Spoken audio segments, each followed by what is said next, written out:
A woman walked into a town that didn't want her, climbed a mountain no one dared approach, and knocked on the door of a man the entire community had condemned. What happened next shattered everything Coldwater Bluff thought it knew about guilt, redemption, and the price of choosing love over fear. This is Clara's story. A tale of courage that defied judgment, silence that spoke louder than accusations, and two broken people who built something unbreakable from the ruins of scandal. Stay until the end. Hit that like button and drop a comment telling me what city you're watching from. I want to see how far this story travels. The stagecoach lurched to a stop in front of Millard's General Store, and Clara Whitmore stepped down into the dust of Coldwater Bluff, with nothing but a weathered trunk and a letter folded in her coat pocket. The afternoon sun cut harsh shadows across the main street, and she could feel eyes on her before her boots even settled on the ground. She didn't look back at the driver, didn't wave, just stood there, one hand on the trunk's leather handle, taking in the town that would either become her home or her biggest mistake. Coldwater Bluff wasn't much to look at. A scatter of wooden buildings, a church with peeling paint, a saloon that had seen better decades. Mountains rose up behind it all like sentinels, dark with pine and shadow.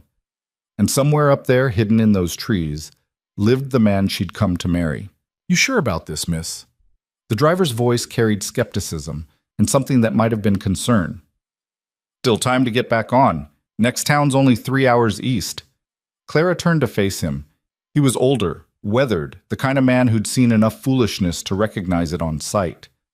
"I'm sure," she said. Her voice came out steady, which was more than she felt inside. He shook his head, climbed back up to his seat. "Your funeral." The words hung in the air as the coach pulled away, wheels grinding against packed dirt. Clara watched it go, that last connection to the world she'd left behind disappearing around the bend. Then she picked up her trunk, heavier than it looked, and turned toward the store. The bell above the door jangled as she pushed inside. 3 men stood at the counter, mid-conversation, and all 3 went silent the moment they saw her. The clerk, a thin man with spectacles that caught the light, straightened up. "Help you with something?" "I need directions," Clara said, setting the trunk down. Her back ached from the journey. 2 days on that coach, sleeping in fits, eating hard bread and dried meat. To Rowan Hale's property. The silence that followed wasn't just quiet. It was thick, suffocating, the kind that pressed against your chest. One of the men, broad-shouldered with a mustache that drooped past his chin, let out a short laugh that held no humor. "You lost, lady." "No." Clara met his gaze without flinching. "I'm exactly where I need to be." "Rowan Hale," the clerk repeated like he was testing the words. "You family?" "Not yet." The broad-shouldered man's expression shifted from amusement to something harder. "You one of those mail-order types? Coming out here to—" "That's my business," Clara cut in. Not sharp, but firm. "Not yours. I asked for directions, not commentary." The clerk cleared his throat. "Ma'am, I don't know what you've heard or what arrangement you think you have, but Rowan Hale isn't the kind of man—" "I know exactly what kind of man he is." Clara's hands were steady on the counter now. "I've read his letters for 6 months. I know more than you think I do." "Letters?" The third man, older, with silver in his beard, spoke for the first time. "Words on paper don't tell you what a man's capable of. Don't tell you what he's done." Clara turned to him. "They tell me enough. Now, are you going to point me in the right direction, or do I need to start asking around town until someone does?" The clerk exchanged glances with the others. Finally, he sighed. "Trail starts past the old mill, north end of town. Follow it up into the hills. About 2 hours on foot if you don't get lost. House sits in a clearing near the ridge." "Thank you." "Miss," the clerk leaned forward, his voice dropping, "I'd be doing you a disservice if I didn't warn you. Whatever Rowan told you in those letters, it's not the full picture. Man's got a past that ain't settled. Town's got long memories." "Then maybe," Clara said quietly, "the town should learn to forget." She picked up her trunk and walked back out into the sunlight before any of them could respond. The trail wasn't marked, but it was clear enough, packed earth where boots had walked before, branches broken back at shoulder height. Clara followed it past the mill, which stood silent and skeletal against the tree line, its wheel frozen mid-turn like time had stopped caring. The climb was harder than she'd expected.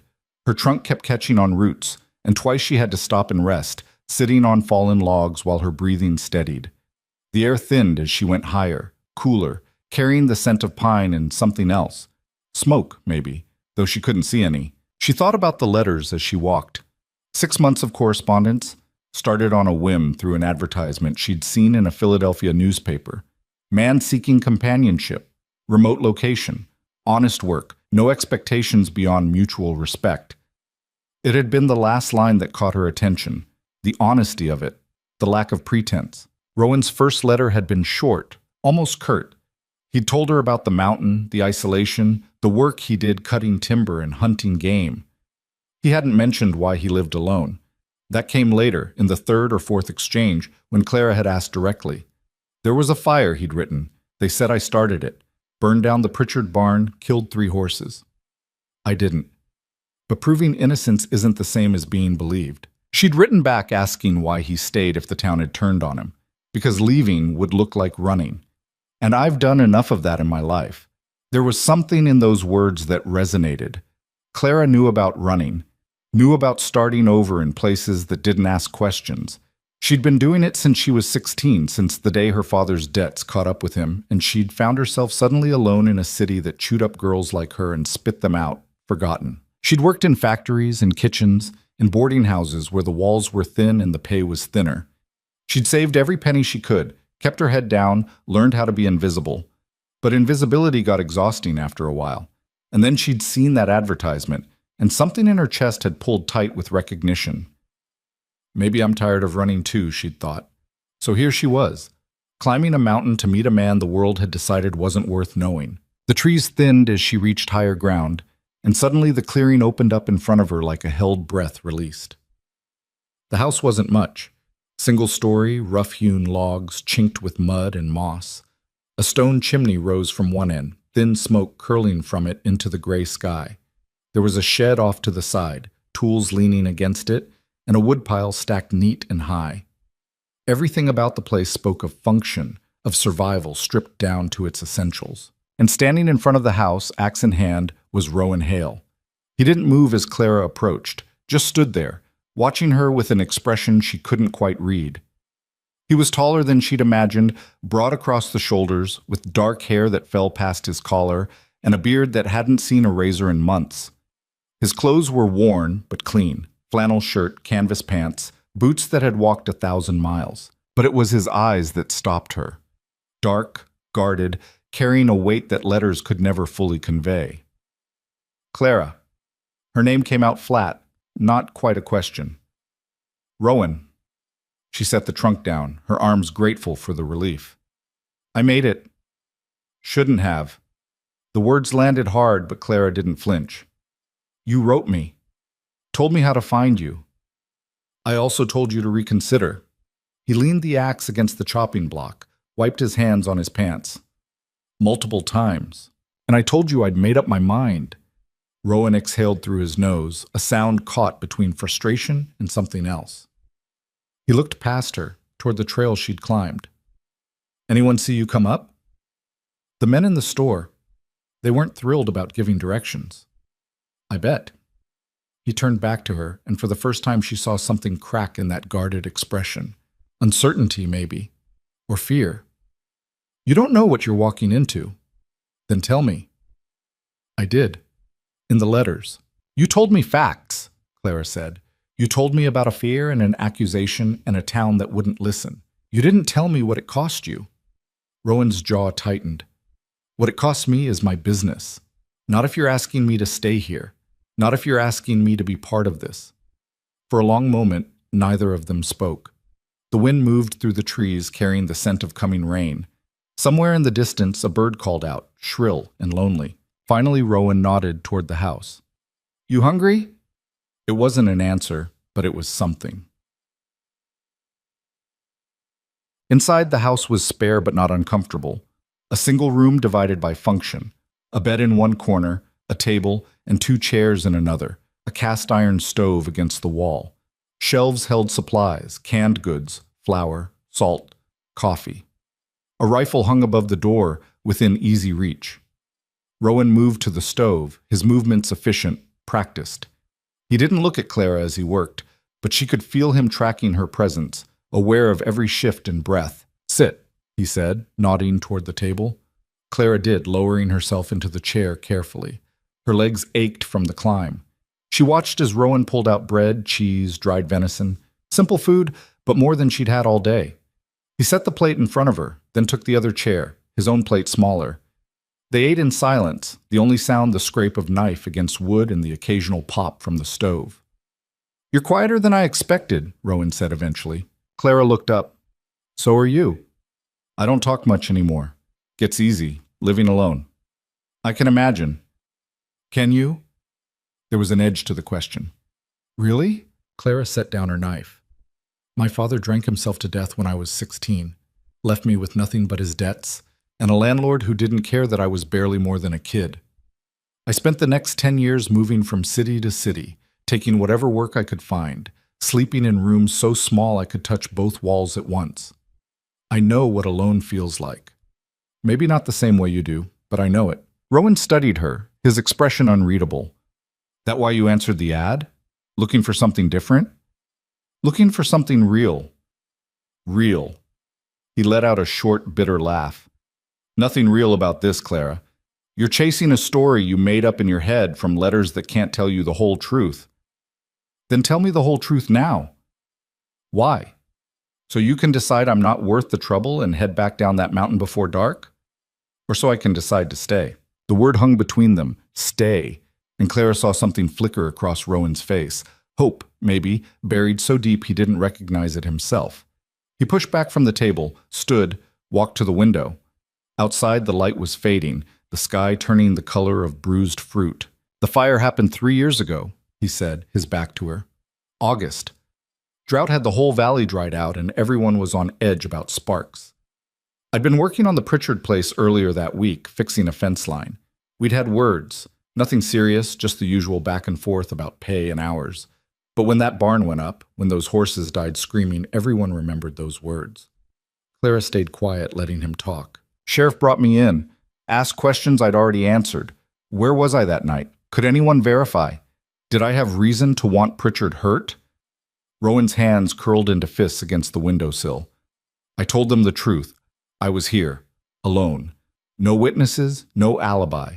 Just me and the mountain and a whole town ready to believe the worst." "But you were cleared," Clara said. "Eventually. Took 2 months. They found evidence. Accelerant residue that didn't match anything I owned, boot prints that weren't mine. Turned out it was Pritchard's own son, angry about being cut out of the will, trying to frame me and collect insurance. But by then," he trailed off, shook his head. "Damage was done. People don't forget, don't forgive. I became the man who might have done it, even after proof said otherwise. So you stayed." "So I stayed." He turned to face her. "Because running would have confirmed what they already thought, that I was guilty, that I had something to hide." Clara stood, moved closer. "And now?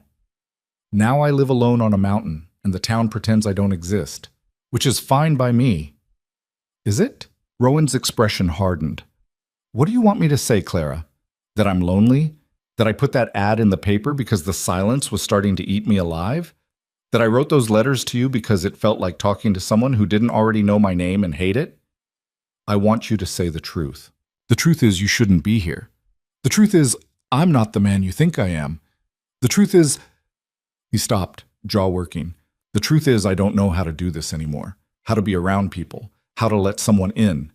Clara reached out, placed her hand on his arm. He flinched, but didn't pull away. "Then we'll figure it out," she said quietly. "Together. You say that now. Wait until winter sets in. Wait until you've been stuck in this house for days with nothing but wind and snow and me. Wait until the town starts talking, starts treating you the way they treat me. Let them talk." Easy to say, easy to mean. Clara's grip tightened. "I didn't come all this way to turn around at the first sign of difficulty, Rowan. I came because I read your letters and I saw something worth finding, something honest. And if you think I'm going to run just because things are hard, then you don't know me at all." Rowan stared at her, something raw and unguarded in his eyes. Then, slowly, he placed his hand over hers. You're either the bravest person I've ever met, he said, or the most foolish. Maybe both. The corner of his mouth twitched. Not quite a smile, but close. Yeah, maybe both. They didn't talk much more that night. Rowan gave Clara the bed, insisted on it despite her protests. He pulled a bedroll from a trunk and spread it on the floor near the stove, methodical and quiet. Clara lay in the dark, listening to the unfamiliar sounds, the creak of logs settling, the whisper of wind through the eaves, the steady rhythm of Rowan's breathing across the room. She'd made her choice. There was no going back now, even if she'd wanted to. And she didn't want to. When morning came, pale and cold through the single window, she found Rowan already awake, stoking the fire. He glanced up as she sat up, hair tangled and eyes heavy with sleep. "Coffee's ready," he said. "You drink it black?" "However it comes." He poured 2 cups, handed her one. The metal was warm against her palms, the steam rising to fog her vision. "I've got work to do today," Rowan said, "checking trap lines, cutting firewood. You can stay here if you want, rest." Clara shook her head. "I'll come with you. It's rough terrain. I made it up the mountain, didn't I?" He studied her for a moment, then nodded. "Suit yourself, but keep up. I'm not slowing down." "Didn't ask you to." They set out after a quick breakfast. More bread, some jam Clara hadn't noticed the night before. The morning air bit sharp and clean, and Clara could see her breath clouding in front of her as they walked. Rowan led them through the trees, moving with the ease of someone who knew every root and stone by heart. He didn't talk, didn't point things out, just walked. Clara followed, her boots finding purchase on uncertain ground, her eyes adjusting to the filtered light through the canopy. The first trap was empty. So was the second. At the third, they found a rabbit, already stiff with cold. Rowan reset the trap with quick practice movements, his hands steady even in the chill. "You eat rabbit?" he asked, holding it up. "I'll eat whatever you cook." "Good, because that's mostly what we've got up here. Rabbit, venison, whatever's in season." They kept moving. Clara's legs burned with the effort of keeping pace, but she didn't complain, didn't ask to stop. She watched Rowan instead, the way he moved, the way he scanned the forest with sharp, careful eyes. This was his world. This was where he made sense. By midday, they'd checked all the traps and cut enough wood to fill the sled Rowan had brought. He loaded it methodically, stacking the logs with precision. "You're stronger than you look," he said, glancing at Clara. "I've worked hard jobs." "I'm starting to believe that." They dragged the sled back together, the runners hissing against dirt and needles. Clara's arms shook with the effort, but she gritted her teeth and pulled. When they reached the house, Rowan stopped, turned to her. "You didn't have to prove anything today." "Wasn't trying to prove anything, just trying to help." "Well?" He looked away, something almost like embarrassment crossing his face. "You did. So, thanks." It wasn't much, but coming from Rowan, it felt like a lot. Well, days turned into weeks. Clara fell into the rhythm of the mountain, waking early, working hard, sleeping deep. She learned which plants Rowan harvested for tea, which wood burned hottest, how to skin a rabbit without wasting meat. She learned the silence, too, the way it could be comfortable instead of oppressive. And slowly, Rowan began to open. Not all at once, not in grand gestures or long confessions, but in small moments.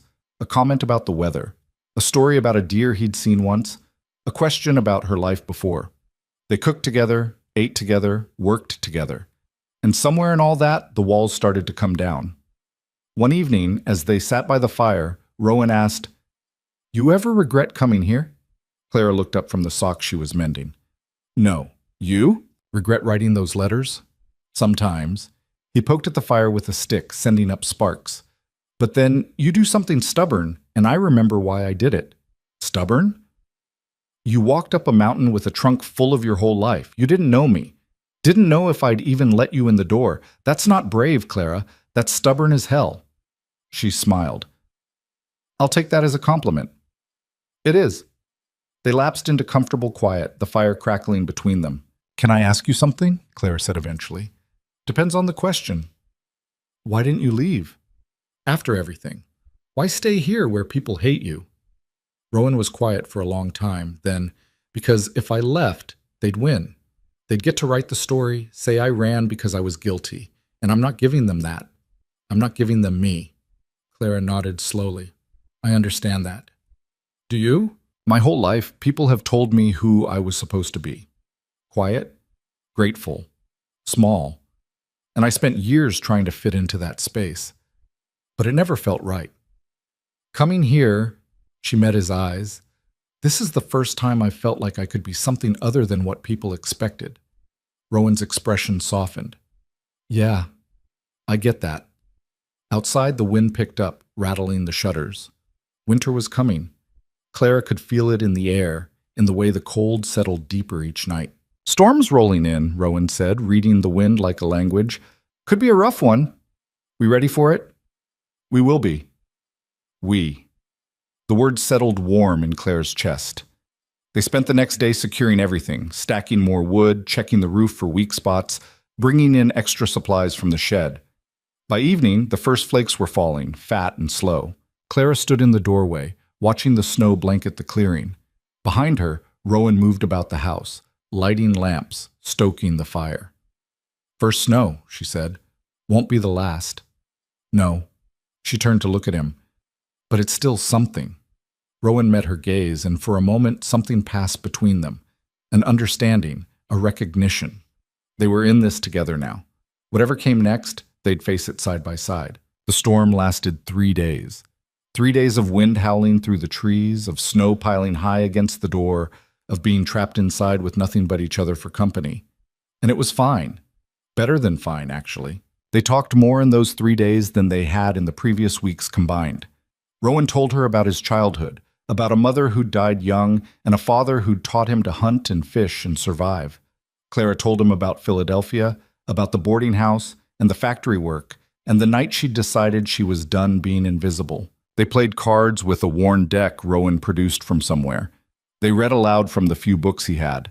They cooked elaborate meals just to pass the time, experimenting with spices and combinations that sometimes worked and sometimes didn't. And when the storm finally broke, when the sun came out hard and bright against all that white, they stood together in the doorway, surveying the changed landscape. Beautiful, Clara murmured. Rowan glanced at her. Yeah, it is. But he wasn't looking at the snow. Winter deepened. The town below seemed to forget the mountain existed, which suited both of them fine. They had everything they needed: food, warmth, each other. Clara had stopped thinking about the letters, about the distance between words on paper and the reality of shared space. This was real now, all of it. She noticed things about Rowan she couldn't have known from writing. The way he always checked the door twice before bed. The way he tensed when unexpected sounds came from the forest. The way he sometimes woke in the night, breathing hard, like he'd been running from something in his dreams. One night, she woke to find him sitting at the table, head in his hands. Rowan? He looked up, and even in the dim light she could see the exhaustion in his face. Sorry. Didn't mean to wake you. You didn't. Clara got up, wrapped a blanket around her shoulders, joined him at the table. What's wrong? Nothing. Everything. I don't know. He rubbed his face. Sometimes I forget, forget what happened, forget why I'm up here, and then I remember, and it's like it happened yesterday. The fire? The fire. The accusations. The way people looked at me. Like I was something dirty, something dangerous. His voice cracked. I can't get it out of my head, can't stop seeing their faces. Clara reached across the table, took his hand. You're not there anymore. Aren't I? I'm still on this mountain because of them, still hiding because they decided I was guilty. You're not hiding, you're surviving. What's the difference? The difference, Clara said firmly, is that hiding means you're afraid. Surviving means you're fighting, and you've been fighting every day since it happened. Rowan looked at her, something desperate in his eyes. I don't know how much longer I can keep fighting. Then let me help. That's why I'm here. You shouldn't have to. I want to. Clara squeezed his hand. You've been carrying this alone for 3 years. You don't have to anymore. For a long moment, Rowan didn't move. Then slowly, he turned his hand over, laced his fingers through hers. I'm not good at this, he said quietly. Letting people in. I know. I might mess it up. Probably. And you're still here. I'm still here. Rowan exhaled, something in his shoulders loosening. Okay. Okay. They sat like that until the first light crept through the window, hands clasped, silent but together. Spring came slowly to the mountain. The snow melted in patches, revealing brown earth and the stubborn green of new growth. Clara watched it happen with something like hope blooming in her chest. She'd been on the mountain for 5 months now. 5 months of learning and adapting and becoming something she'd never been before. A partner, a companion, a woman who chose her own path. Rowan had changed too. Not in obvious ways, but in small ones. He smiled more, talked more, let her see the parts of himself he'd kept buried. One afternoon, as they worked in the garden plot they'd started clearing, he said, "I've been thinking." Clara looked up from where she was pulling weeds. About? About going down to town. The words hung in the air, heavy with implication. "You don't have to," Clara said carefully. "I know. But I want to. Or, I want to. Does that make sense?" "Yeah, it does." Rowan sat back on his heels, dirt on his hands, sun on his face. "I can't let them keep me up here forever. Can't let what happened define the rest of my life." "What changed?" He met her eyes. "You did." Clara's heart skipped. "Rowan, I mean it. Before you came, I was just existing, going through the motions. But you made me remember what it feels like to want something more, to believe things could be different." He paused. "I want to try. Don't know if I can do it, but I want to try." Clara stood, brushed off her hands, moved closer.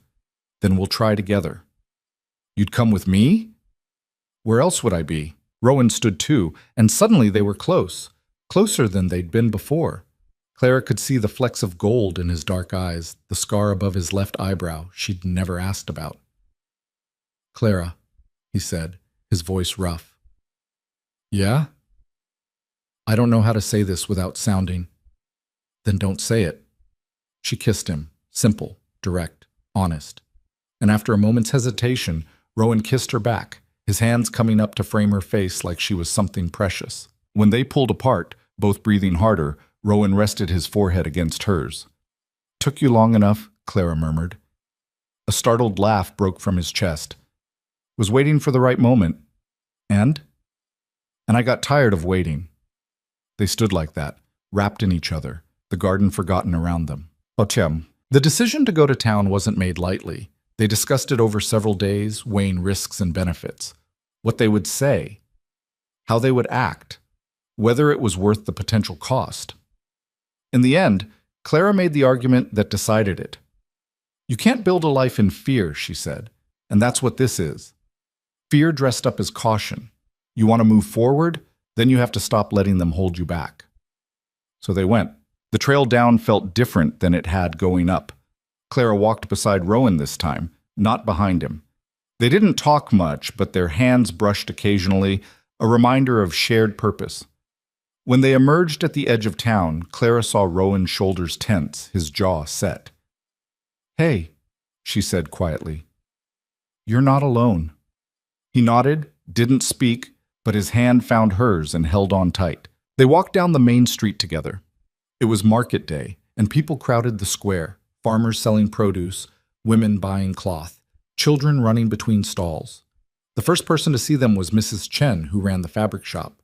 Her eyes went wide, and she said something to the woman next to her. Like a ripple spreading across water, the news passed from person to person. Rowan Hale was back. Conversations died. People stopped and stared. Some with curiosity, some with hostility, some with something that might have been shame. Rowan kept walking, his face a mask. Clara matched his stride, her chin up, refusing to shrink under the weight of all those eyes. They made it to Millard's general store before anyone actually spoke. The clerk, the same thin man with spectacles, came around the counter, his expression complicated. "Rowan," he said. "Henry." Rowan's voice was flat. "We need supplies." "Sure, of course." Henry glanced at Clara. "Miss Whitmore, you're still... You stayed." "I did." "Right. Well," he cleared his throat. "What can I get you?" They gave him a list: flour, sugar, salt, coffee, basic staples. Henry gathered everything with nervous efficiency, clearly uncomfortable but trying.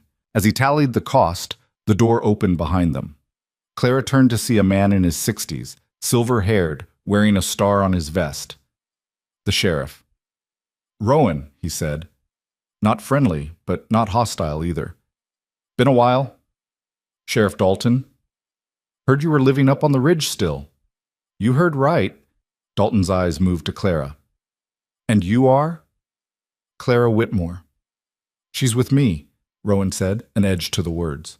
"Figured as much." Dalton hooked his thumbs in his belt. "People are talking. People always talk." "True enough." The sheriff paused. "Look, I know there's bad blood. Know what happened wasn't fair to you, but you coming back like this, walking around town, it's going to stir things up." "I'm not here to stir anything," Rowan said. "I'm here to buy supplies and leave." "That all?" Rowan's jaw tightened. "What do you want me to say, Sheriff? That I'll keep hiding on that mountain so the good people of Coldwater Bluff don't have to feel uncomfortable? That I'll stay invisible so everyone can keep pretending they didn't destroy my life over a lie? That's not—" "It is exactly that." Rowan's voice was low, controlled, but Clara could hear the anger beneath it. "You cleared me, Sheriff, found the real culprit. But that didn't fix what was broken. Didn't give me back what I lost. So don't stand there and tell me I'm the problem for showing my face." Dalton had the grace to look uncomfortable.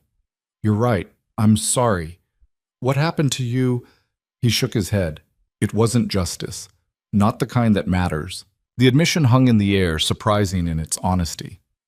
"Doesn't change anything," Rowan said. "No, but maybe it's a start." They left the store with their supplies, the sheriff's words following them out into the sunlight. Clara could feel the town watching, judging, speculating, but she kept her head high and her hand in Rowan's. They were halfway to the trail when a voice called out, "Hail!" Both of them stopped. A man was approaching, younger, maybe 30, with blonde hair and a nervous energy. "Jacob Pritchard," Rowan said quietly.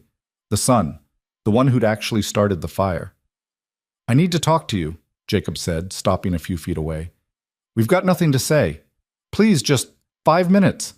Rowan looked at Clara, who nodded slightly.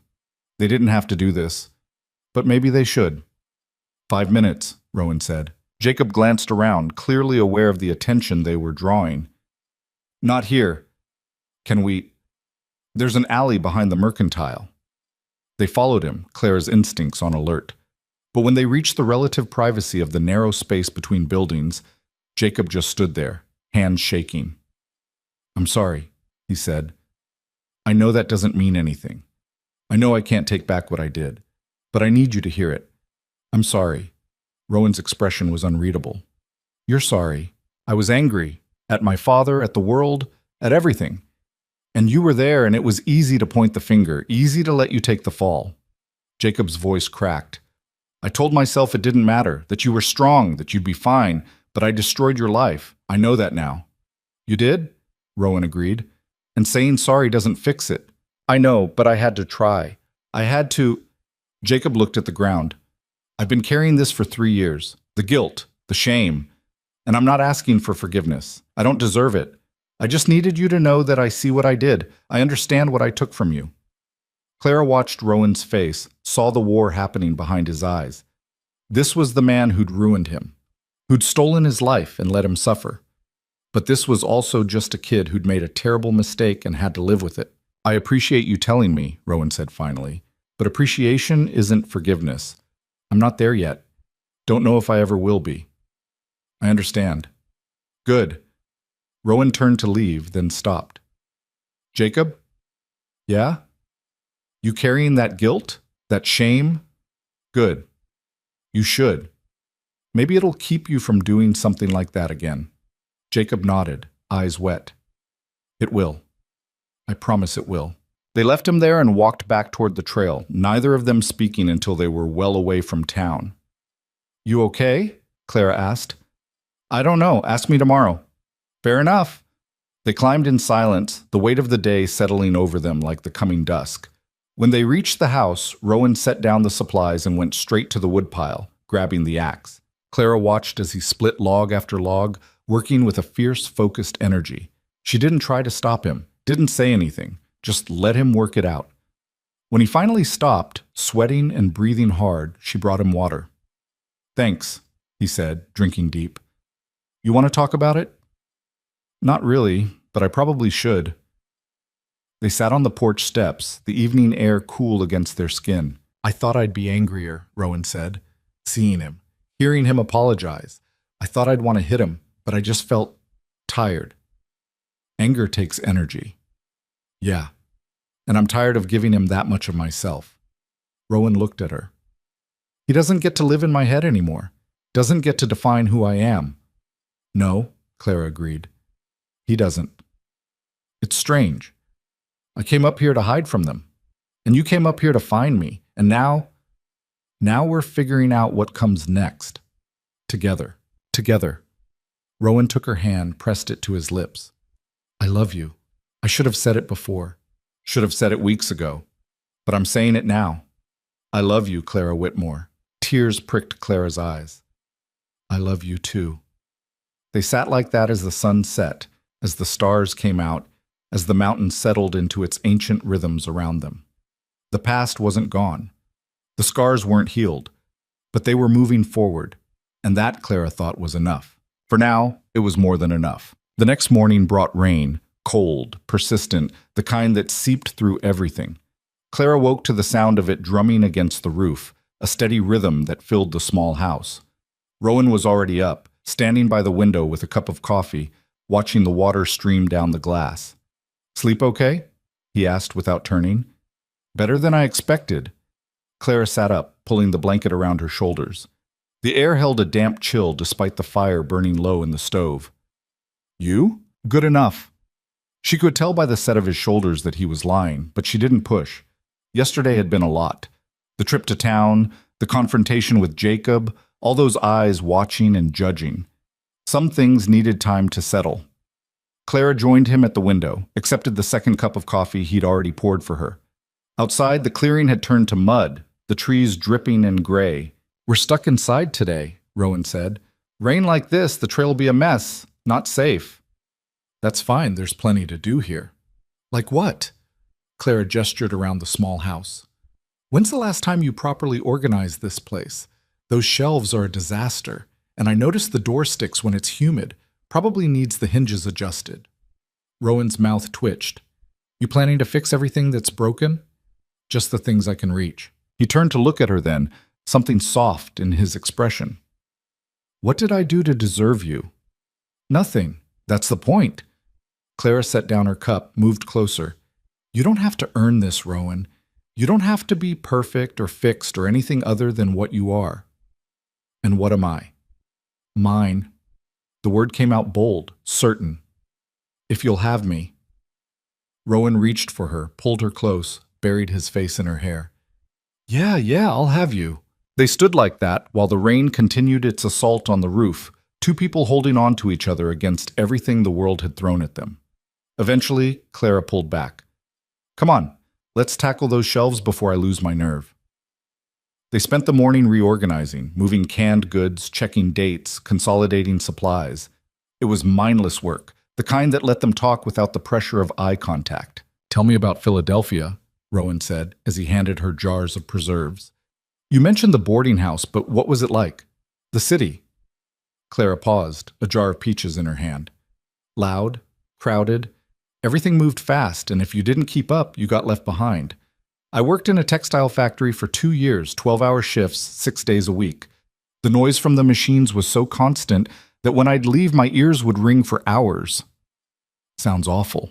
"It was, but it was also—" She searched for the right word.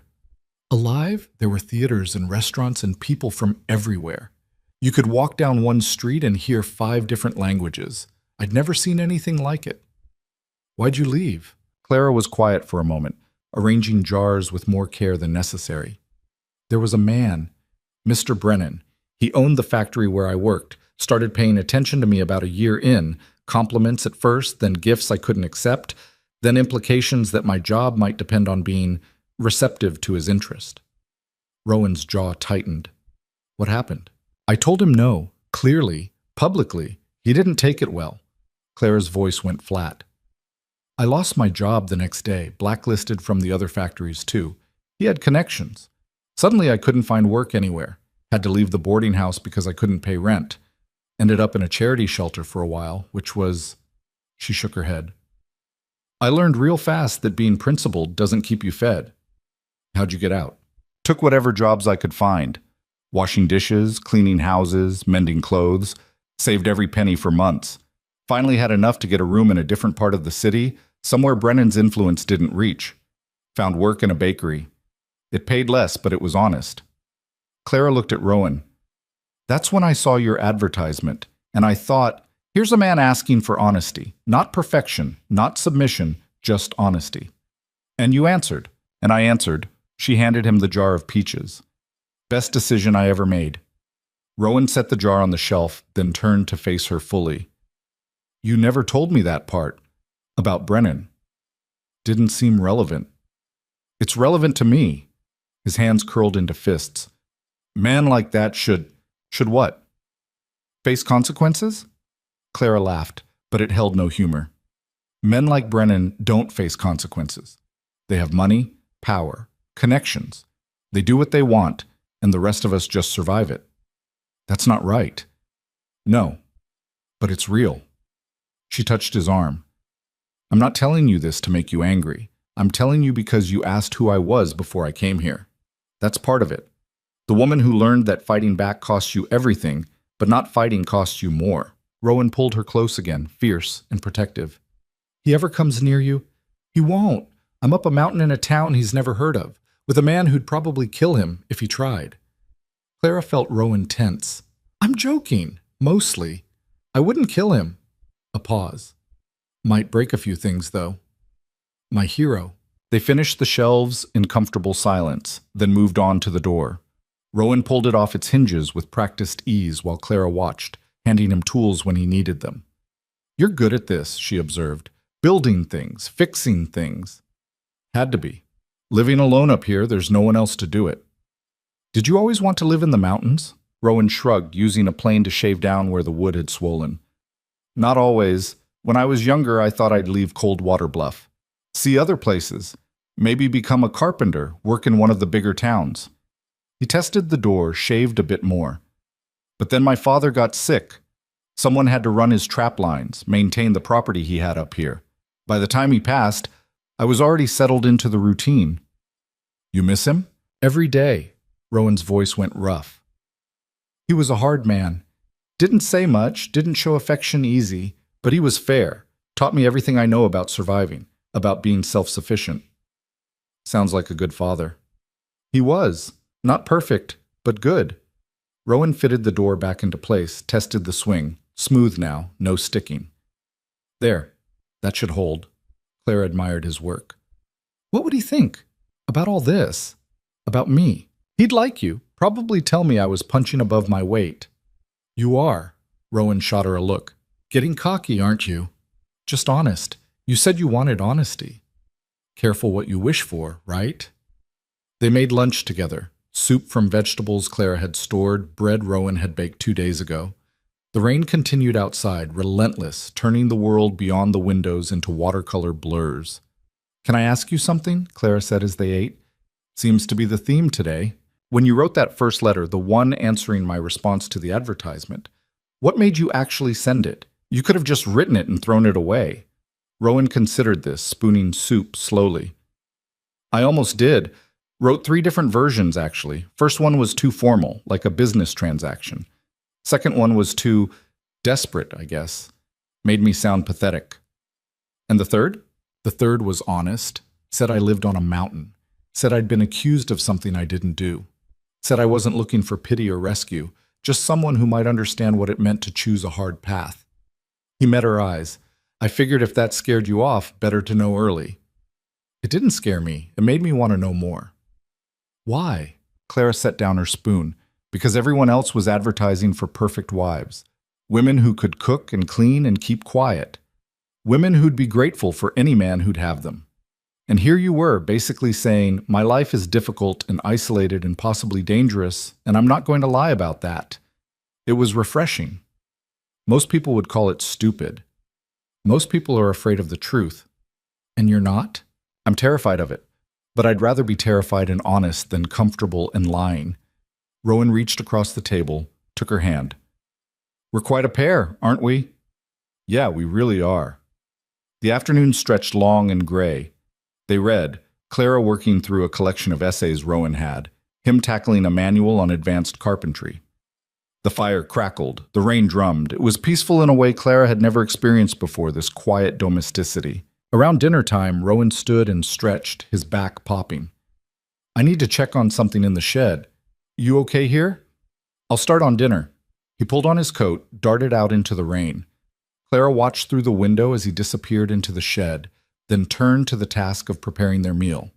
She was chopping carrots when the first crack of thunder rolled across the mountain, then another, closer.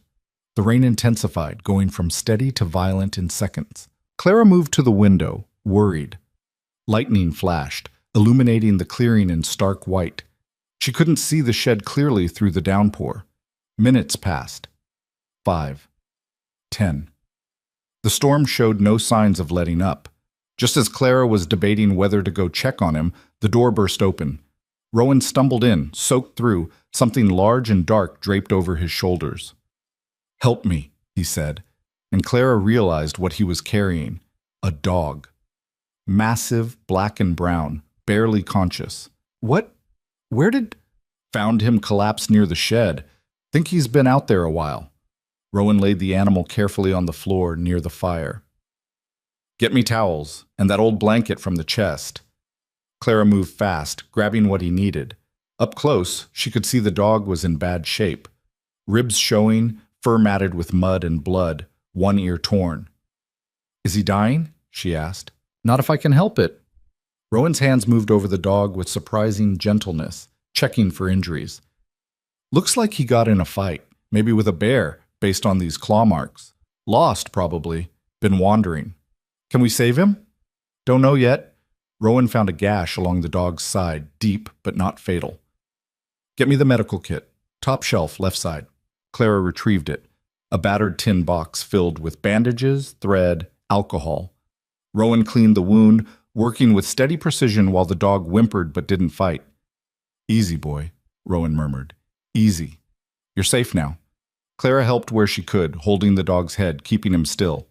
The animal's eyes found hers, dark, intelligent, filled with pain, and something that might have been trust. You're going to be okay, she told him. We've got you. It took over an hour to tend all the injuries, clean the matted fur, get the dog warm and dry. By the time they finished, both Clara and Rowan were exhausted, covered in mud and blood. The dog lay by the fire, wrapped in the blanket, breathing steadily. Not out of danger yet, but stable. Will he make it through the night? Clara asked. Maybe. He's strong. Fought hard to get this far.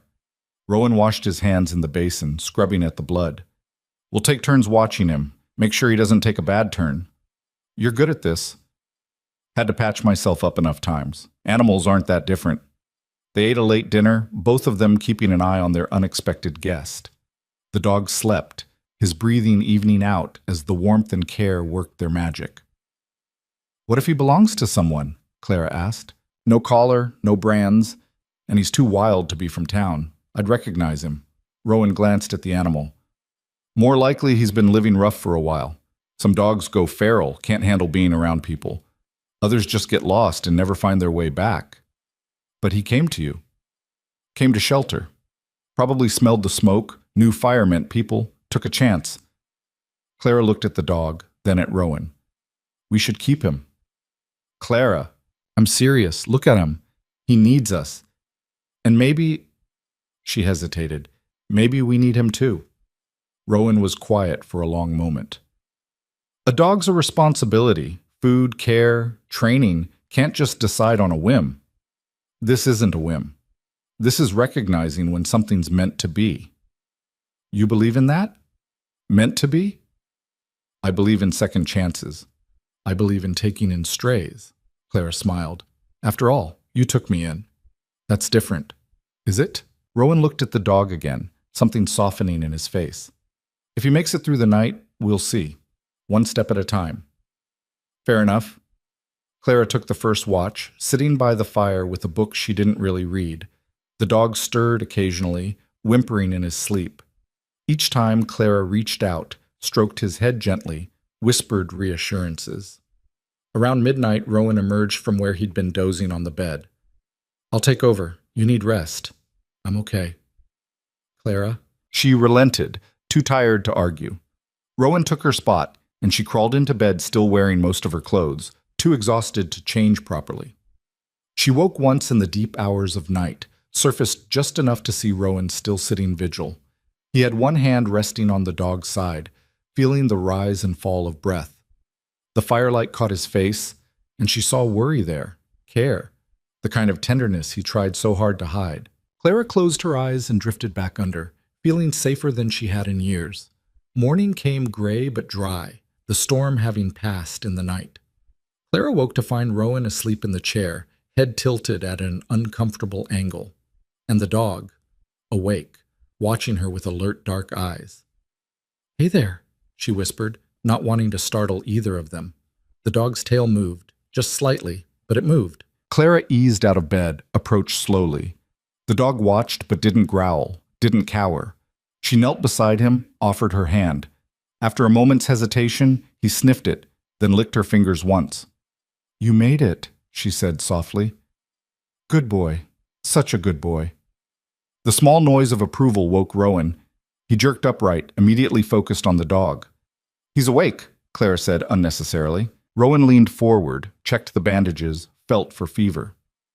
"Infection's the risk now, but he's got fight in him." He met the dog's eyes. "Don't you, boy?" The tail wagged again, stronger this time. "We need to feed him," Clara said. "Something gentle. Broth, maybe?" "I'll make it." Rowan stood, wincing as his back protested, sleeping in the chair. "You stay with him. Keep him calm." Clara settled in, talking to the dog in low, soothing tones while Rowan worked at the stove. She told the dog about the mountain, about the house, about how he was safe now. The dog listened with what seemed like real attention, his eyes never leaving her face. When the broth was ready, they tried to get him to drink. It took patience. He was weak, disoriented, but eventually he managed a few laps. Not much, but something. "That's good," Rowan said. "We'll try again in a few hours. Small amounts, frequent. Don't want to overwhelm his system." Over the next few days, the dog improved steadily. By the third day, he could stand, though shakily. By the fifth, he was eating solid food, and by the end of the week, he was following Clara around the house, his eyes tracking her every movement. "He's attached to you," Rowan observed one morning. "I'm attached to him." Clara scratched behind the dog's good ear. "We need to name him." "Don't name him. Makes it harder if what? If we have to let him go?" Clara shook her head. "He's not going anywhere, and neither are we, so he needs a name." Rowan sighed, but she could see him wavering. "What do you want to call him?" Clara studied the dog. Big, dark, strong, despite his ordeal. "Bear, because he survived one, and he's tough as one." "Bear!" Rowan tried it out. The dog's ears perked up. "Huh, he likes it. Then it's settled. Bear!" The dog, Bear now, wagged his tail and pressed against Clara's leg, nearly knocking her over. She laughed, ruffling his fur, and caught Rowan watching them with an expression she couldn't quite name. "What?" she asked. "Nothing. Just, you're good with him." "He's easy to be good with. Still." Rowan moved closer, dropped a kiss on top of her head. "You've got a gift for finding broken things and making them whole. Takes one to know one." Bear barked, his first real bark since arriving, and they both startled, then laughed. The sound filled the small house, pushing back against years of silence. Life settled into new rhythms. Bear's presence changed things in small but significant ways. There was someone else to care for, to consider, to include in their daily routines. Rowan built him a bed near the fire. Clara made sure he ate regularly, monitored his healing. They took him on short walks, gradually building his strength. And Bear, for his part, seemed to understand he'd been given a second chance. He was gentle with Clara, playful with Rowan, fiercely protective of them both. When strangers approached, rare, but it happened, Bear would position himself between them and his people, not aggressive, but watchful. "He's a good judge of character," Rowan said after a traveling merchant had come asking for directions and Bear had growled low in his throat the entire time. You think the merchant was bad news? I think Bear thought so. And I trust his instincts. 2 weeks after finding Bear, Clara woke to discover both man and dog missing. She found a note on the table in Rowan's rough handwriting. Gone to check the far trap line. Back by noon. Don't worry. The last part made her smile. Of course she'd worry. That was half of loving someone, carrying them with you even when they weren't there. She used the alone time to work on a project she'd been planning. Using fabric scraps and old clothes, she started sewing curtains for the windows. The house could use more color, more softness, more signs that it was a home, not just a shelter. She was measuring the second window when she heard voices outside. Not Rowan. These were unfamiliar, multiple people. Clara moved to the door, opened it cautiously. 3 men stood at the edge of the clearing, clearly having just climbed the trail. She recognized one of them, Henry from the general store. The other 2 were strangers. "Miss Whitmore," Henry called out, staying where he was. Smart. Approaching uninvited felt like a violation this far from town. "We're looking for Rowan. He here? He's out checking traps. Should be back soon." Clara stepped onto the porch, crossing her arms. "What's this about?"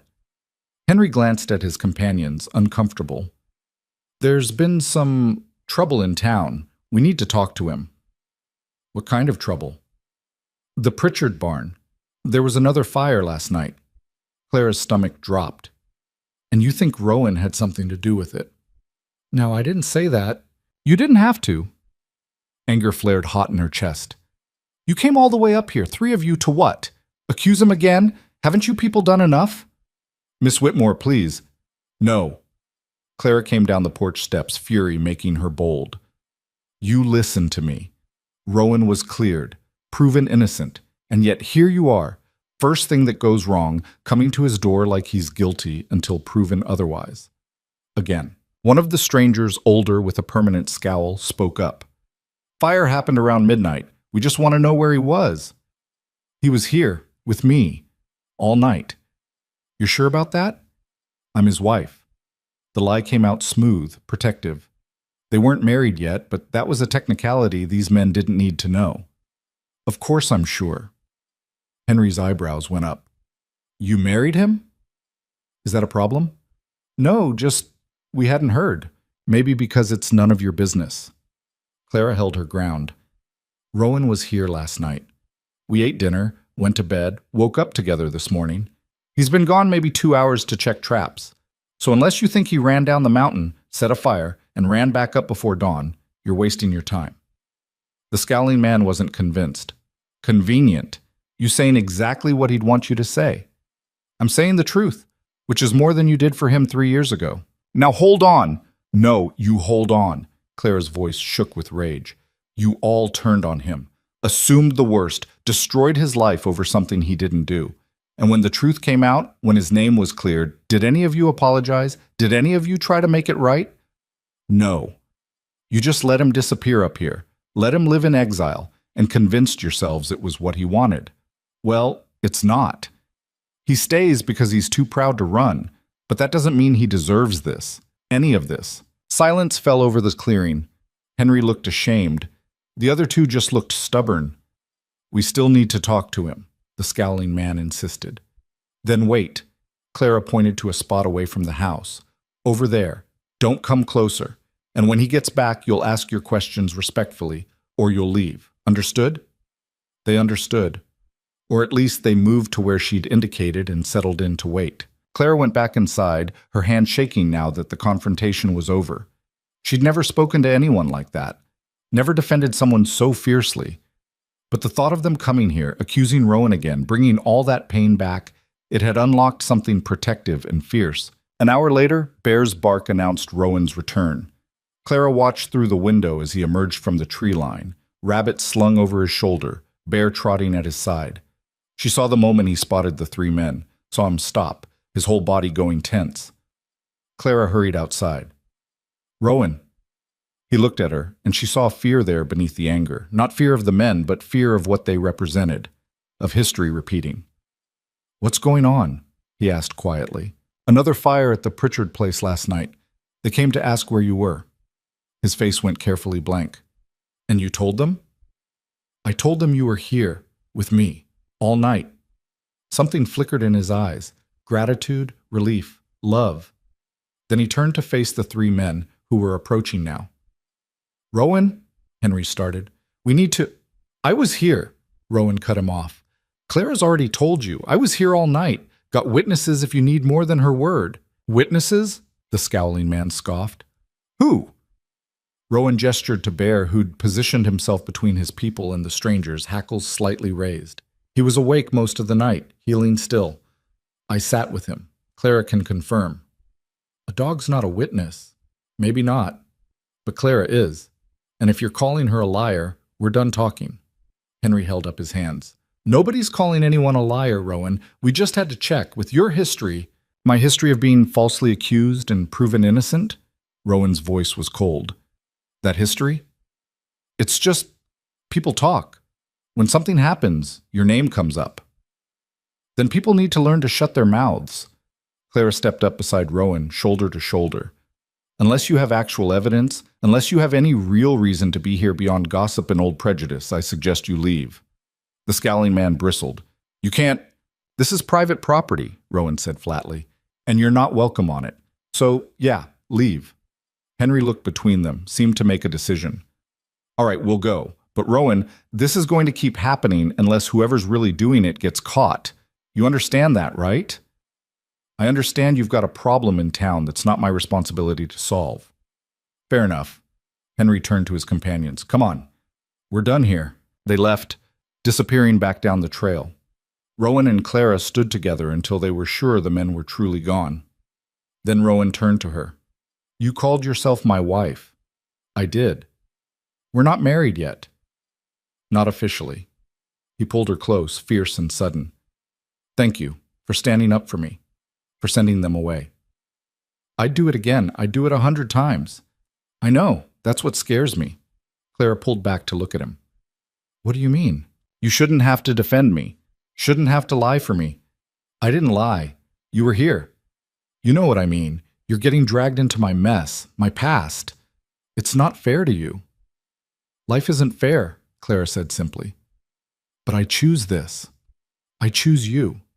And if that means dealing with small-minded people who can't let go of old accusations, then that's what I'll do. Rowan's jaw tightened. There's going to be more. More fires, more suspicion, more people coming up here. Then we'll handle it. Together. Clara, no. She took his face in her hands, made him look at her. You don't get to push me away because you think you're protecting me. I'm here. I'm staying. And whatever comes, we face it as a team. Understand? For a long moment, he just stared at her. Then, slowly, he nodded. Okay, he said roughly. Okay. They went inside together, Bear following close. The curtain fabric still lay across the table where Clara had left it, bright against the worn wood. Rowan picked up a piece, rubbed it between his fingers. What's this? Curtains. I thought the place could use some. Curtains. He said it like he'd never heard the word before. For the windows. That's generally where they go, yes. Rowan set the fabric down carefully. This place has never had curtains. Well, it does now. Or it will, once I finish them. He looked around the house, at the organized shelves, the fixed door, the dog bed by the fire, the fabric waiting to become something beautiful. You're really settling in, aren't you? Making this a home. Is that okay? It's more than okay. His voice went thick. It's everything. They spent the rest of the day in comfortable routine. Clara worked on the curtains while Rowan prepared the rabbits he'd caught. Bear dozed between them, content. Outside, the mountains settled into afternoon quiet, the earlier tension bleeding away. That evening, as they sat down to dinner, Rowan said, We should get married. Officially. Clara looked up from her plate. Is this a proposal? It's a statement of intent. We've been dancing around it for weeks. Might as well make it real. That's the least romantic proposal I've ever heard. You want romance? Fine. Rowan set down his fork, took her hand. Clara Whitmore, you're the most stubborn, brave, infuriating woman I've ever met. You walked up a mountain to marry a man you'd never seen. You've defended me, challenged me, and somehow made this prison of a house feel like a home. I don't have much to offer, just this place, this life, and me. But if you'll have it, if you'll have me, I'd like to make you my wife. For real this time, no pretending. Clara felt tears prick her eyes. That's better. So is that a yes? Of course it's a yes, you idiot. Rowan laughed, a real full laugh that lit up his whole face. He stood, pulled her up with him, kissed her like she was air, and he'd been drowning. When they finally broke apart, both breathing hard, Clara said, "When?" "Soon, before winter really sets in, before anything else can happen to stop it." "Nothing's going to stop it." "I know, but I'm not taking chances." They made plans over the next few days. It would be simple. No church, no big ceremony. Just them, the mountain, and whatever officiant they could find willing to make the climb. Henry, when they asked him during their next trip to town, looked surprised but pleased. "I know a traveling preacher, comes through once a month. Could probably convince him to make a special trip." "We'd appreciate that," Clara said. "When were you thinking?" 2 weeks. Gives us time to prepare." Henry nodded slowly. "People will talk, about you marrying him, about what it means." "Let them talk," Clara said evenly. "We're done caring what people think." Word spread through town faster than Clara expected. By the time they left the general store, she could feel eyes on them everywhere. Some curious, some disapproving, a few that might have been sympathetic. "Ignore them," Rowan muttered, hand tight on hers. "I am." But it was hard. Harder than she'd expected. These people didn't know her, didn't know them, yet they'd already decided what this marriage meant. Another mistake. Another scandal. They were almost to the trail when a woman called out, "Miss Whitmore!" Clara turned to find an older woman approaching, gray hair pulled back in a severe bun. She didn't recognize her. "Yes?" The woman stopped a respectful distance away. "I'm Margaret Chen. I run the fabric shop." "I remember. From market day. I wanted to say—" Margaret paused, choosing her words carefully. "What you're doing, marrying Rowan despite everything. It takes courage. More than most people have." Clara wasn't sure how to respond to that. Margaret continued, "My husband was accused of theft 20 years ago. He didn't do it, but the accusation stuck. Followed him until he died. I know what it's like, living under that shadow. So I wanted you to know, not everyone in this town is against you. Some of us understand." "Thank you," Clara managed. Margaret nodded, then surprised them both by addressing Rowan directly. "You deserve happiness, son. Don't let anyone tell you different." She walked away before either of them could respond, disappearing into the flow of townspeople. Rowan stood very still, his face unreadable. "That was unexpected," Clara said quietly. "Yeah." His voice was rough. It was. They walked back up the mountain in silence, both processing. Clara thought about Margaret's words, about the courage it had taken for her to approach them publicly, about the small crack in the wall of judgment that surrounded Rowan. Maybe things could change.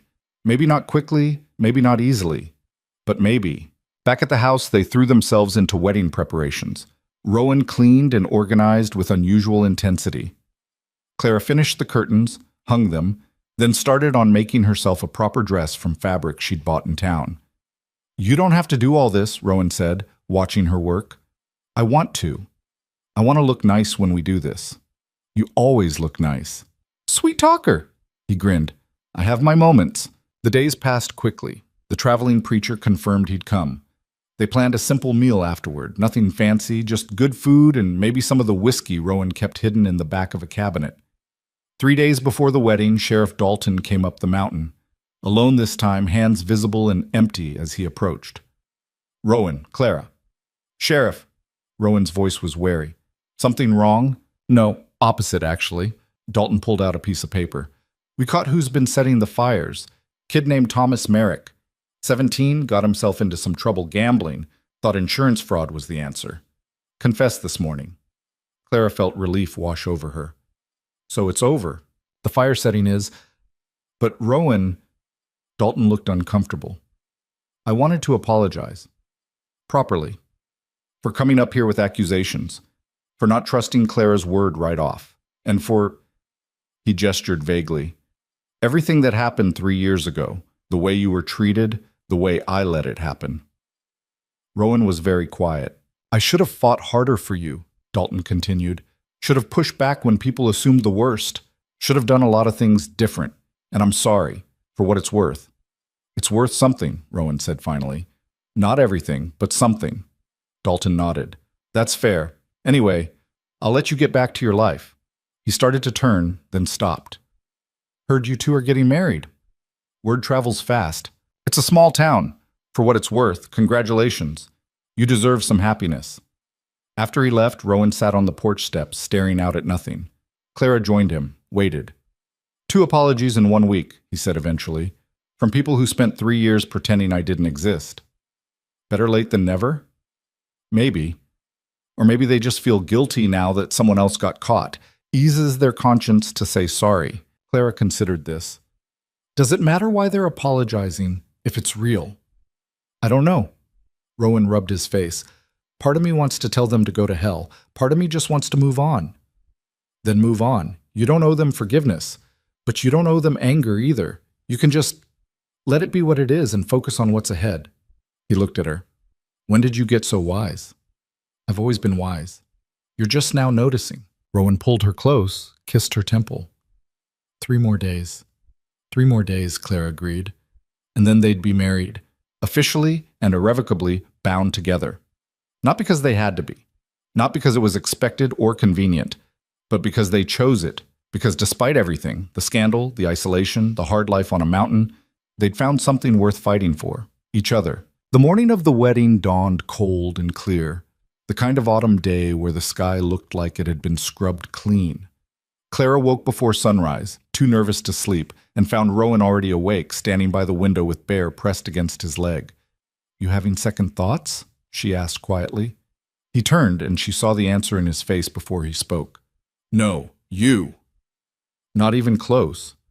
Then why are we both awake at 4 a.m? Clara moved to join him, wrapping a blanket around her shoulders against the chill. Because it's a big day. Because we're nervous, because that's normal. I don't do nervous well. I've noticed. They stood together watching the darkness slowly give way to gray, then pink, then gold. The mountain emerged from shadow piece by piece, revealing itself in the growing light. My father got married on a day like this, Rowan said. Clear, cold, perfect. He told me once that he knew the minute he saw my mother walk toward him that he'd made the right choice.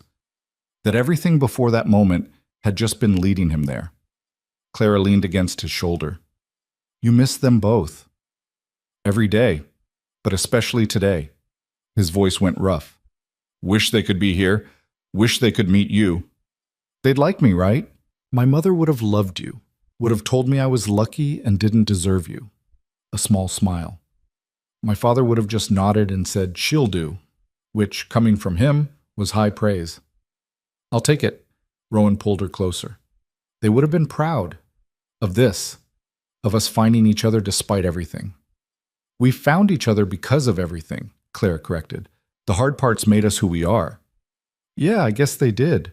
They made breakfast together as the sun climbed higher.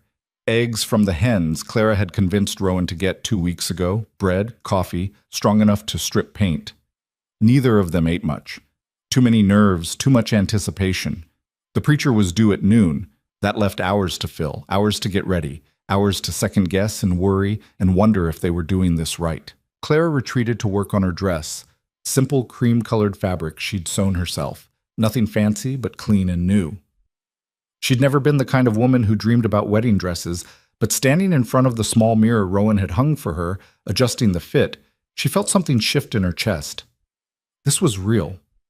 This was happening. A knock on the door frame made her turn. Rowan stood there, carefully not looking. I know it's bad luck to see the bride before the wedding, he said. But that's only the dress, right? Can I talk to you? You're already talking to me. You know what I mean, Clara smiled. Yes, you can come in. Just don't look. He entered with his eyes fixed firmly on the floor, which would have been funny if he hadn't looked so serious. I need to tell you something, before we do this, before it's official. Clara's stomach tightened. Okay. When the fire happened, when I was accused, I told you they proved I was innocent. And they did. But what I didn't tell you is how close it came. How close I came to just giving up." He still wasn't looking at her, his hands clenched at his sides. The first month after the accusation, I was so angry I could barely think straight. Angry at Pritchard, at the sheriff, at the whole damn town. But then the anger burned itself out, and what was left was just empty. I'd wake up and think, what's the point? Why keep fighting when everyone's already decided I'm guilty? Clara stayed quiet, letting him talk. I came up here to the house one night with my father's rifle, sat on the porch with it across my lap, and seriously considered whether it was worth staying alive. If maybe it would be easier to just end it, let them have their villain, be done with it all. Clara's breath caught, but she didn't interrupt. I sat there for hours, had the barrel in my mouth twice, but I couldn't do it, not because I was brave or because I had hope, because I was too stubborn to give them the satisfaction. His voice cracked, and that's what saved me. Pure stubbornness, not wanting them to win. "Rowan, I need you to know that. Need you to know that the man you're marrying isn't some hero who survived through strength of character. I'm just too pig-headed to die. And there are still days when the emptiness comes back, when I wake up and think maybe it would be easier to just not be here anymore." Clara moved to him then, dress forgotten, and took his face in her hands, made him look at her. "Listen to me," she said fiercely. "I don't want a hero. I want you, the real you, the stubborn, difficult, scarred version who's been through hell and came out the other side. You think that makes you weak? It makes you human. It makes you real. But if those days come back, if I have moments where I can't see the point, then you tell me. You don't hide it. You don't carry it alone. You tell me and we figure it out together." Her grip tightened. "You hear me? Together." Rowan closed his eyes, leaned into her touch. "I don't deserve you." "Probably not, but you're stuck with me anyway." A rough laugh escaped him. Yeah, I am. You can look now, by the way, at the dress." He opened his eyes, stepped back to take her in properly. Something in his expression softened, went tender in a way she rarely saw. "You look beautiful." "It's just a dress. It's not just anything." He reached out, touched the fabric carefully. "It's you choosing this, choosing us. That's everything." Clara kissed him, soft and sure. "Go get ready.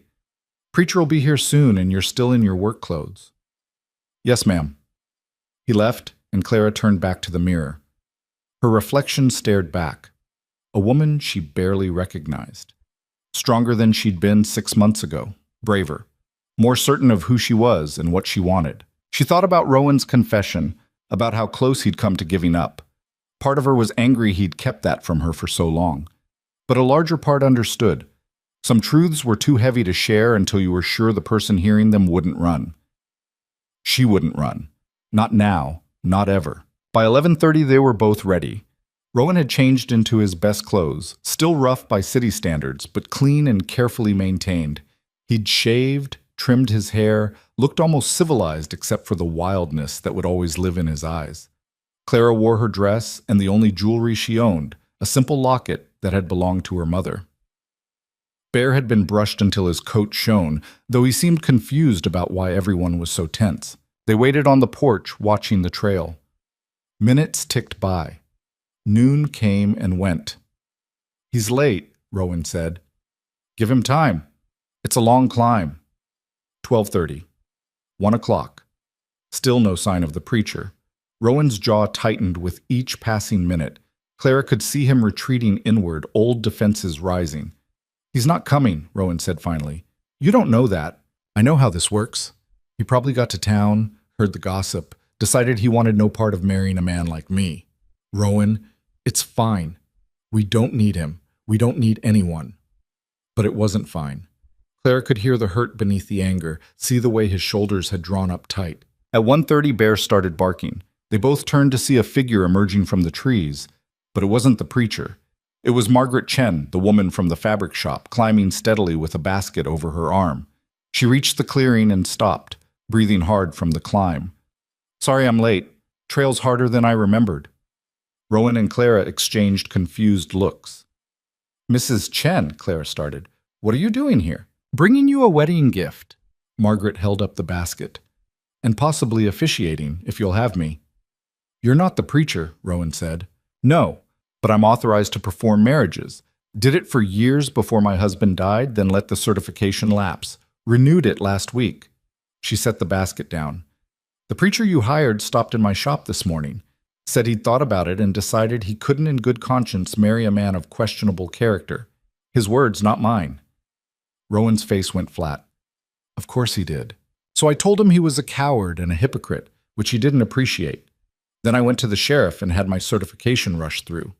Figured you deserved to get married today, and I'd be honored to make it happen." Clara felt tears prick her eyes.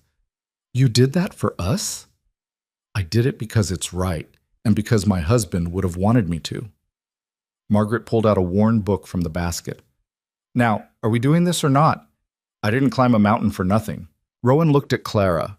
She saw the question there, the uncertainty. "Yes," Clara said firmly. "We're doing this." They stood together on the porch, the mountains spread out behind them, Bear sitting alert at their feet. Margaret opened her book, but then paused. "Before we start, I should tell you, the whole town knows the preacher refused, and a good number of them think he was right to do it." She looked at Rowan. "But there are some of us who remember what it was like when my husband was accused, who remember how it feels to be judged for something you didn't do. We're not a majority, but we're here, and we're trying to do better." Rowan swallowed hard, nodded. Margaret began the ceremony. It was simple, traditional, the words worn smooth by centuries of use. But standing there, Clara felt the weight of them. The promise they represented, the choice they were making. "Do you, Rowan Hale, take Clara Whitmore to be your lawfully wedded wife, to have and to hold from this day forward, for better or worse, for richer or poorer, in sickness and in health, until death do you part?" Rowan's voice came out steady and sure. "I do." "And do you, Clara Whitmore, take Rowan Hale to be your lawfully wedded husband, to have and to hold from this day forward, for better or worse, for richer or poorer, in sickness and in health, until death do you part?" "I do." "Then by the power vested in me by the territory of Coldwater Bluff, I pronounce you husband and wife." Margaret closed her book. "You may kiss your bride." Rowan pulled Clara close and kissed her like they were the only two people in the world. When they broke apart, both breathing hard, Margaret was smiling. "Congratulations," she said. "You're officially married." They invited Margaret to stay for the meal Clara had prepared, and to everyone's surprise, she accepted. They ate together at the small table. Roasted chicken, vegetables from the garden, bread still warm from the oven. Margaret told stories about her husband, about their life together, about surviving when the world decided you weren't worth its time. "He died 5 years ago," she said. "Heart gave out one night while he slept. And you know what the hardest part was? Not the grief, though that was terrible. It was realizing that most of the town breathed easier with him gone, like they'd been waiting for him to leave so they could stop feeling guilty." "I'm sorry," Clara said. "Don't be. He lived well despite them. We both did. Built a good life, had a good marriage. That's more than most people get." Margaret looked between them. "And that's what you'll have too, if you fight for it. The hard parts don't go away, but you face them together, and that makes all the difference." As the afternoon wore into evening, Margaret finally stood to leave. "I should head back before it gets too dark." "You could stay," Clara offered. "We have space. I appreciate it, but I've got the shop to open tomorrow. Besides, you two should have your first night as a married couple to yourselves." She winked, which made Rowan look uncomfortable and Clara laugh. They walked her to the edge of the clearing. Before she started down the trail, Margaret turned back. "One more thing. There's talk in town about starting a community council. Something to address grievances, handle conflicts before they get out of hand. Sheriff Dalton's pushing for it, and I've agreed to be on it." She looked at Rowan. "I'd like you to consider joining too." Rowan stared at her. "You're joking." "I'm not. Your voice matters. Your experience matters. And maybe if you're part of the process, others will start seeing you as part of the community again, instead of the outsider they can blame." "They'd never accept me." "Some wouldn't, but some would. And that's a start." Margaret didn't push, just let it sit. "Think about it. Offers open." She disappeared down the trail, leaving them standing in the gathering dusk. "A council," Rowan said. "She wants me on a council. Would you do it?" "I don't know.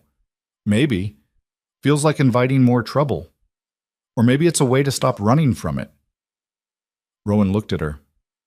You think I should do it? I think you should do whatever feels right. But yeah, I think it might be good, might help people see you differently. I'm tired of caring what people think. I know, but this wouldn't be about them. It'd be about you. About choosing to be part of something instead of apart from it. He was quiet for a long moment, then nodded slowly. I'll think about it. They went inside where the fire had burned low, and the house felt warm and safe.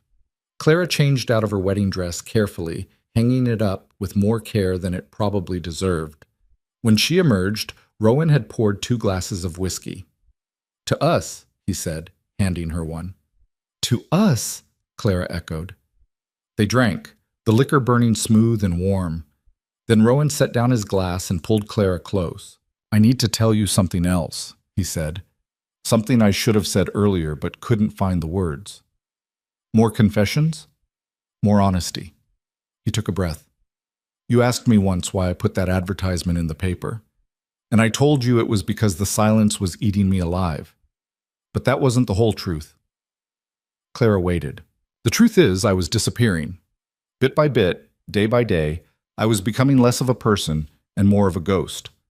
I'd go weeks without speaking out loud, weeks without seeing another human, and I could feel myself forgetting how to be human, how to care about anything beyond basic survival. His hands tightened on her shoulders. That advertisement was a lifeline I threw out into the void, not knowing if anyone would grab it, not really believing anyone would. And then you wrote back. And your letters, they reminded me what it felt like to be seen, to be known, to matter to someone.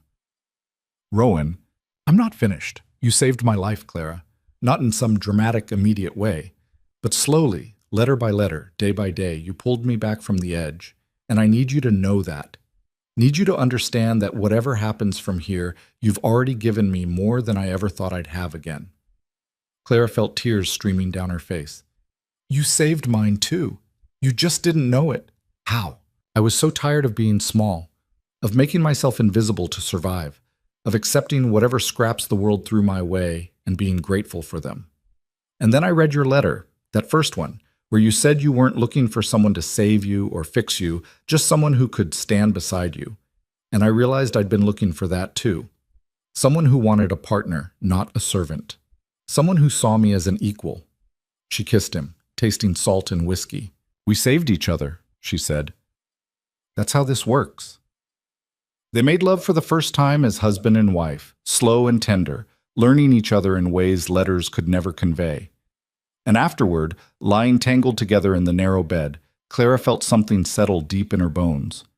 This was home, not the house, not the mountain, but this, being held by someone who knew her completely and chose her anyway. The next weeks passed in a blur of routine and adjustment. Being married didn't change much on the surface. They still woke early, still worked hard, still fell into bed exhausted most nights. But underneath, everything was different. There was permanence now. A commitment that went beyond letters and promises. They were bound together, for better or worse, and that knowledge colored everything. Rowan did accept Margaret's offer to join the council, though he agonized over the decision for days first. His first meeting was tense. Clara insisted on coming with him, and they walked into the town hall together to find a room full of familiar faces. Some welcoming, some hostile, most just curious. Sheriff Dalton ran the meeting with surprising efficiency. They discussed town maintenance, resolved a property dispute, debated whether to impose a curfew on unaccompanied minors. Normal, boring town business. Then Dalton turned to Rowan. You've been living on the mountain for 3 years now. You've got perspective the rest of us don't. Anything you want to bring to the table? Every eye turned to Rowan. Clara felt him tense beside her.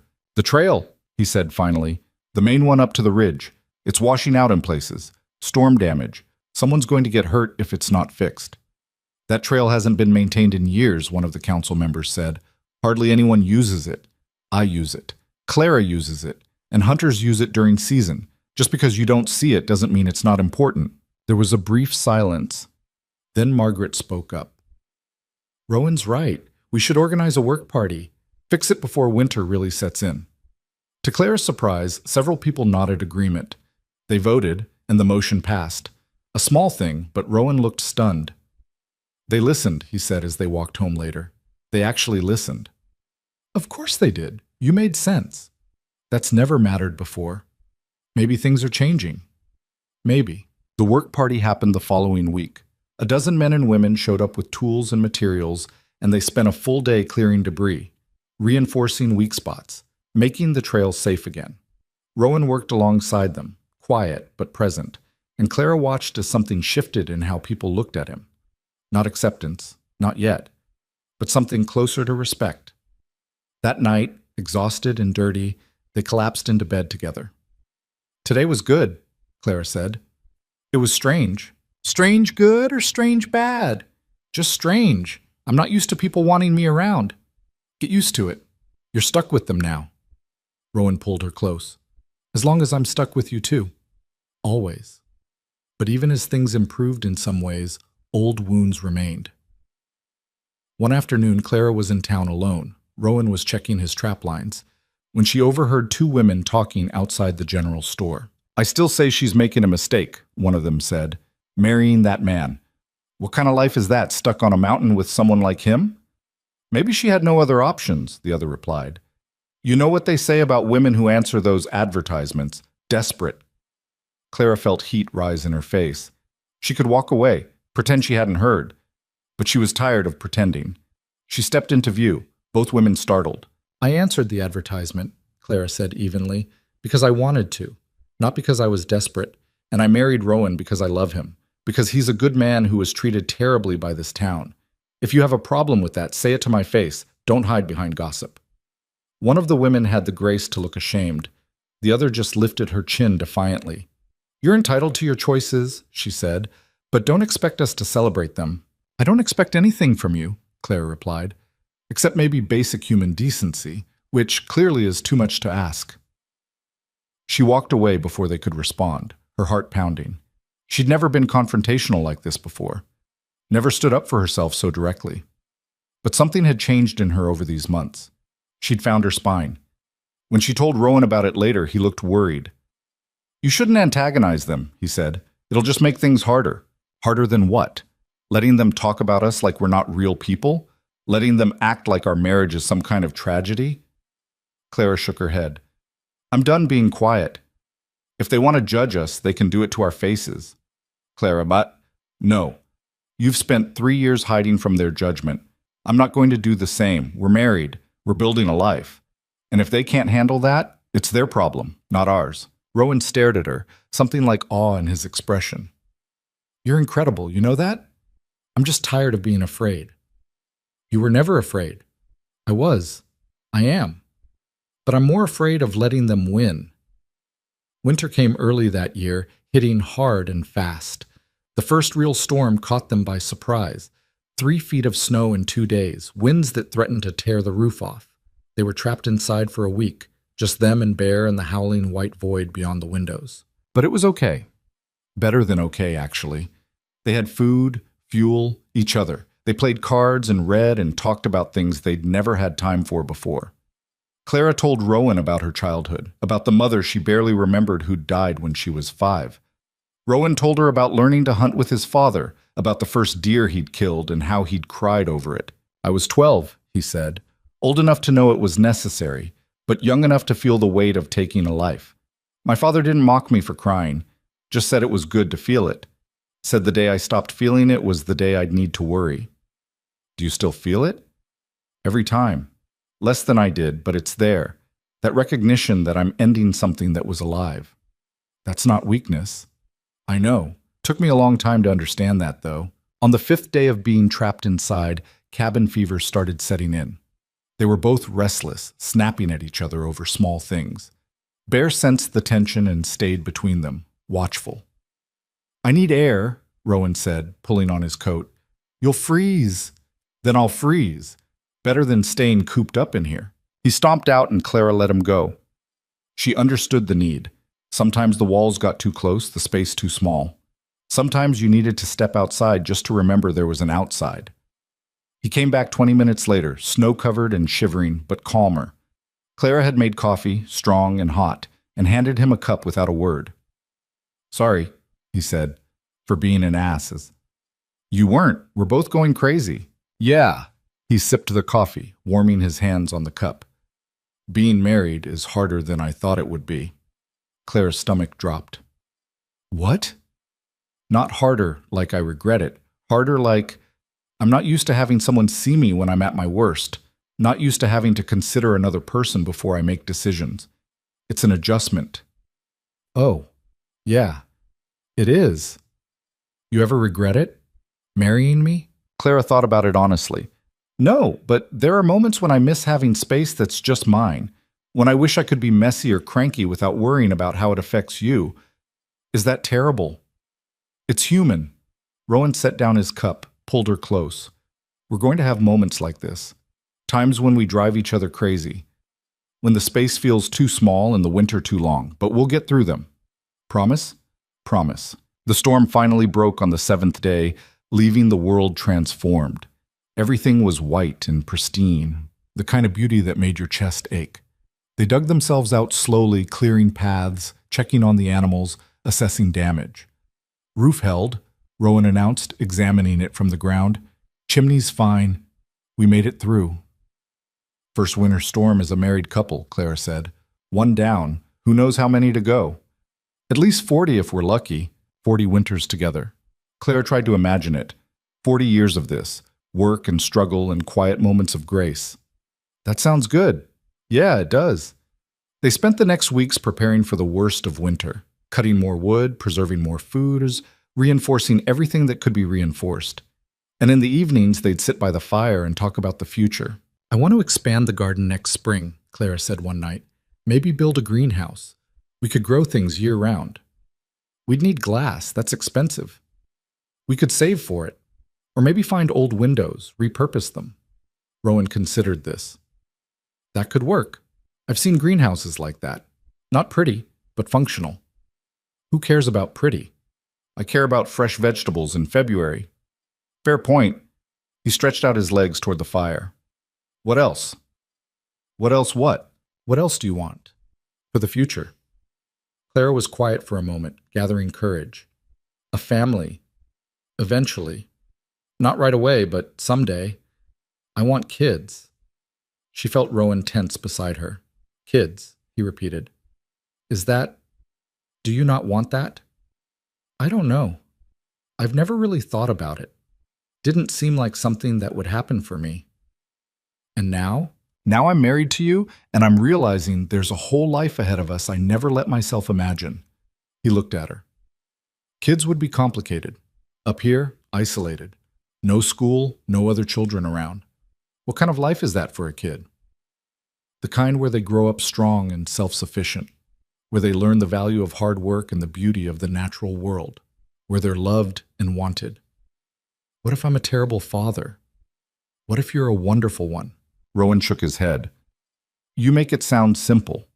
It's not simple, but it's worth considering. He pulled her close. Okay, I'll consider it, but not tonight. Tonight I just want to sit here with you and pretend the world is exactly this small. Deal. They sat in comfortable silence, watching the fire burn low. Outside, the wind picked up again, promising more snow. But inside, they were warm, they were safe, they were together. And for now, that was everything they needed. Spring arrived slowly that year, teasing them with warm days that would vanish overnight into freezing rain. Clara stood at the window one morning in late March, watching ice drip from the eaves, and realized something that made her heart skip. She was late. 2 weeks now, maybe 3. She'd been so caught up in surviving winter, in the daily routines of keeping warm and fed, that she hadn't noticed until now. Behind her, Rowan was stoking the fire, muttering about the inconsistent weather. Bear stretched out on his bed, yawning wide enough to show all his teeth. I need to go to town, Clara said. Rowan looked up. Now? Trail's probably a mess with all this melting. Soon. Today, if possible. Something in her tone made him pause. What's wrong? Nothing's wrong. I need to see Margaret at the fabric shop. Margaret? His brow furrowed. Why? Clara turned to face him, her hands unconsciously moving to her stomach. Because I think I might be pregnant, and I need to know for sure before I tell you. The words hung in the air between them. Rowan's face went through several expressions, surprise, fear, something that might have been hope, before settling on carefully neutral. "But you just told me," he said. "I know. I meant to wait until I was certain, but I'm terrible at keeping secrets from you." "How late are you?" "A few weeks. Could be nothing. Could be the stress of winter, or just my body being unpredictable. But I need to know." Rowan set down the poker, crossed to her. "We'll go together. Trail's manageable if we're careful." "You don't have to." "Yes, I do. This affects both of us." He took her hands. "Are you scared?" "Terrified." "You?" "Same. But also," he paused, searching for words, "also wondering if maybe this is what's supposed to happen. If maybe we're ready, even if we don't feel like it." Clara leaned against him. "We talked about someday. Didn't think someday would come this fast. Life doesn't wait for us to be ready." They made the journey down the mountain together, bear trotting ahead of them, testing the trail. The path was slick in places, treacherous where snowmelt had carved new channels. They moved slowly, Rowan keeping a steadying hand on Clara's elbow. Town was busier than Clara expected. The first warm spell always brought people out, eager to shake off winter's cabin fever. They drew looks as they walked through, more curious than hostile now, though there were still a few faces that hardened at the sight of Rowan. Margaret was arranging bolts of fabric when they entered her shop. She looked up, smiled, then caught the expression on Clara's face, and her smile shifted to something more knowing. "Clara, Rowan, come in the back." She led them to a small room behind the shop, closed the door. "You think you're pregnant?" "How did you—" "I've seen that look before. On my own face, 30 years ago." Margaret gestured for Clara to sit. "When was your last monthly?" Clara told her. Margaret asked more questions. Had she been sick in the mornings? Were her breasts tender? Was she more tired than usual? Clara answered each one, and with each answer, the reality became more concrete. "I'd say you're about 6 weeks along, maybe 7, Margaret said finally. "Hard to know for certain this early, but all the signs point to yes." Clara felt the floor tilt beneath her. Rowan's hand found hers, gripped tight. 6 weeks, Clara repeated. That's real. That's a baby." "That's a baby," Margaret confirmed. "Congratulations." "I don't know if congratulations is the right word," Rowan said. His face had gone pale. "We're not— the house isn't—" "The house will be fine," Margaret cut in. "Babies need warmth, food, and love. You've got all 3. Everything else you can figure out as you go." "What if something goes wrong?" Clara heard herself ask. "What if I can't? What if I'm not? Then you deal with it when it happens, but don't borrow trouble." Margaret's voice softened. "I lost 2 before I had my son. Carried him full term, and he died 3 days later. Worst pain of my life, but I don't regret any of it. Not the pregnancies, not the hope, not even the grief. It was all part of living." Clara felt tears start. "I'm so sorry." "Don't be. I'm telling you this so you know, whatever happens, you'll survive it, and you'll have Rowan beside you. That matters more than you think." They left the shop in a daze, walked through town barely seeing it, climbed back up the mountain on autopilot. It wasn't until they were back inside their own house, the door closed against the world, that the reality fully hit. Clara sank into a chair. "We're having a baby." "We're having a baby," Rowan echoed. He looked shell-shocked. "I'm going to be a father." "You're going to be a father." They stared at each other. Then, simultaneously, they started laughing, the kind of slightly hysterical laughter that came from too much emotion with nowhere to go. "We have no idea what we're doing," Clara managed. "None whatsoever. The house is too small. Way too small. We don't have a cradle or clothes or anything a baby needs. We have 7 months to figure it out." Rowan pulled her up, held her close. "We'll figure it out." Clara buried her face in his chest. "What if I'm a terrible mother?" "You won't be. You don't know that. I know you. I know you're strong and stubborn, and you don't give up on things. That's what matters." "What if you're a terrible father? Then the kid'll grow up knowing how to survive, at least." He pulled back to look at her. "We're going to mess this up, Clara. Both of us. We're going to make mistakes and second-guess ourselves and probably damage this kid in ways we can't even imagine yet. But we're also going to love them, and that's got to count for something. It counts for everything." They stood like that, holding each other as the afternoon light shifted across the floor. Bear watched them from his bed, head tilted like he knew something had changed but couldn't quite figure out what. The next months were a blur of preparation and panic. Rowan threw himself into building, a cradle first carved from pine with surprising delicacy. Then an addition to the house, a small room that could be closed off for the baby. He worked from dawn until dark, driving himself with an intensity that worried Clara. "You need to rest," she told him one evening, watching him sand the cradle for what had to be the 100th time. "It's not smooth enough. Baby's skin is delicate. The baby's not even born yet. You have time. What if I don't finish before—" "You will. Rowan, look at me." She waited until he did. "You're trying to build your way out of being scared, but it's not working. You're still scared, just more exhausted." He set down the sandpaper. "I don't know how to do this, Clara. How to be responsible for a whole other person. How to keep them safe up here. The same way you keep me safe. The same way you keep yourself safe. One day at a time. What if that's not enough? Then we adapt. We learn. We ask for help when we need it." Clara moved closer, placed his hand on her stomach where a small bump had started to show. "Feel that? That's our kid. Already here, already real, and they're going to need you.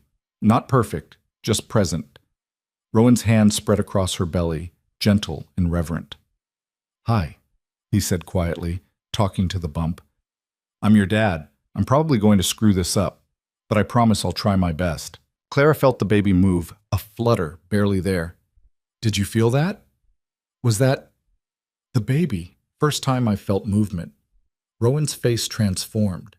Fear gave way to wonder, and for a moment he looked young, almost boyish. "They're really in there. They're really in there." As Clara's belly grew, so did the changes in their life. The town, hearing about the pregnancy, responded in unexpected ways. Women Clara had never spoken to stopped her to offer advice, hand-me-down clothes, old baby items their own children had outgrown. Margaret organized a gathering, not quite a party but close, where a dozen women came bearing gifts and stories and the kind of practical wisdom that only came from experience. "Sleep now while you can," one woman said. "Don't listen to anyone who says you're doing it wrong," another added. "Every baby's different. Trust your instincts. Get help when you need it. Pride's got no place in motherhood." Clara absorbed it all, grateful and overwhelmed. These were women who'd judged her just months ago, who'd whispered about her choices. But pregnancy had a way of breaking down walls. A baby was neutral ground. Rowan, meanwhile, found his own support in unexpected places.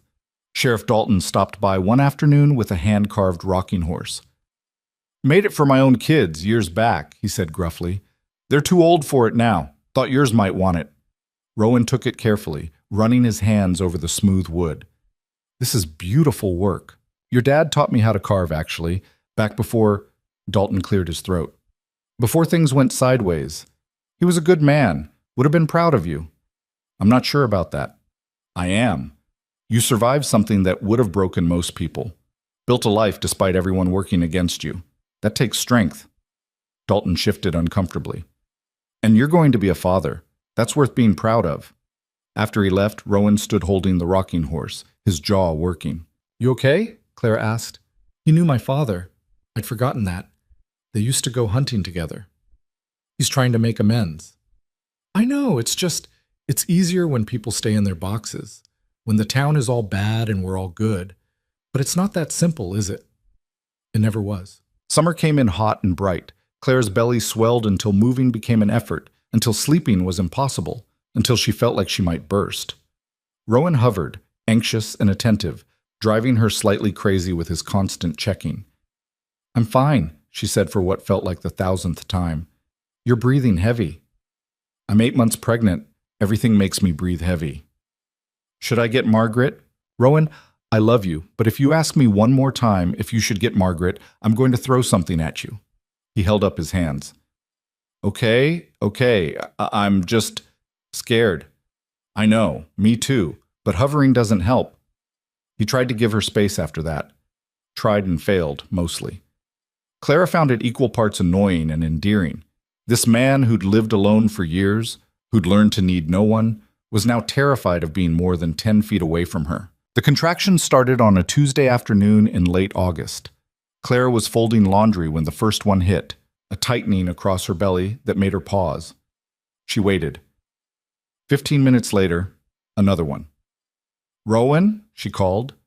He appeared immediately. "What? What's wrong?" "Nothing's wrong, but I think it's time." His face went white. "Time? Like time. Yes, time. You need to go get Margaret, now." He didn't move, just stood there, frozen. "Rowan, go!" That broke through. He grabbed his coat, whistled for Bear, and took off running down the trail. Clara watched him go, then turned her attention to what needed doing. She changed into an old nightgown, spread sheets across the bed, gathered the supplies Margaret had told her to prepare. Another contraction hit, stronger this time. Clara gripped the bedpost and breathed through it. Fear tried to rise, but she pushed it down. Women had been doing this since the beginning of time. She could do it too. Margaret arrived an hour later, Rowan panting behind her. She took one look at Clara and nodded approvingly. "Good. You're prepared. How far apart are the pains?" "About 10 minutes. "Then we've got time. Rowan, boil water, lots of it, and stay useful. I'll call you if we need you." "I want to stay," he said. Margaret raised an eyebrow. "You sure about that? It's not pretty." "I don't care. She's my wife. That's my baby. I'm staying." Clara reached for his hand. "Stay." So he stayed. Through the long afternoon as the contractions grew closer and stronger.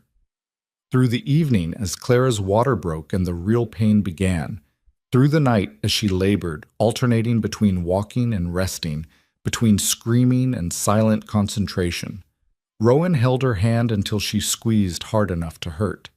He brought her water, wiped her face with cool cloths, murmured encouragement even when she cursed him for getting her into this situation. "You did this to me," she gasped between contractions. "I know. I'm sorry." "Don't be sorry. Just, if we survive this, never again. Whatever you want." "I mean it. Never. Again." Margaret, working between Clara's legs, smiled. "You say that now. Wait until you hold this baby. You'll forget all about the pain." "I won't forget," Clara insisted. Then another contraction hit, and she forgot about everything except breathing through it. Dawn was breaking when Margaret finally said, "All right, Clara, next contraction, you push. This baby's ready to meet you." Clara pushed and pushed and pushed until she thought she might tear in half, until she understood why women died doing this, until she wanted to give up, except giving up wasn't an option. "I can see the head," Margaret said. "One more, Clara. One more big push." Clara bore down with everything she had left, felt something give way, felt a rush of pressure and pain and relief all mixed together, and then a cry, thin and wavering but unmistakably alive. "It's a girl," Margaret announced, holding up a tiny, angry, perfect creature.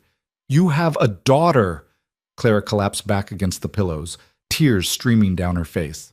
Rowan stood beside her, his own face wet, staring at the baby like he'd never seen anything so miraculous. Margaret cleaned the baby quickly, checked her over, then wrapped her in a blanket and placed her in Clara's arms. "She's perfect," Margaret said. "All 10 fingers, all 10 toes, good strong lungs. Congratulations." Clara looked down at her daughter, red-faced and squalling, with a shock of dark hair and eyes that would probably be brown like Rowan's. She was the most beautiful thing Clara had ever seen. "Hi, baby," Clara whispered. "We're your parents. We have no idea what we're doing, but we love you so much." The baby's crying quieted at her voice.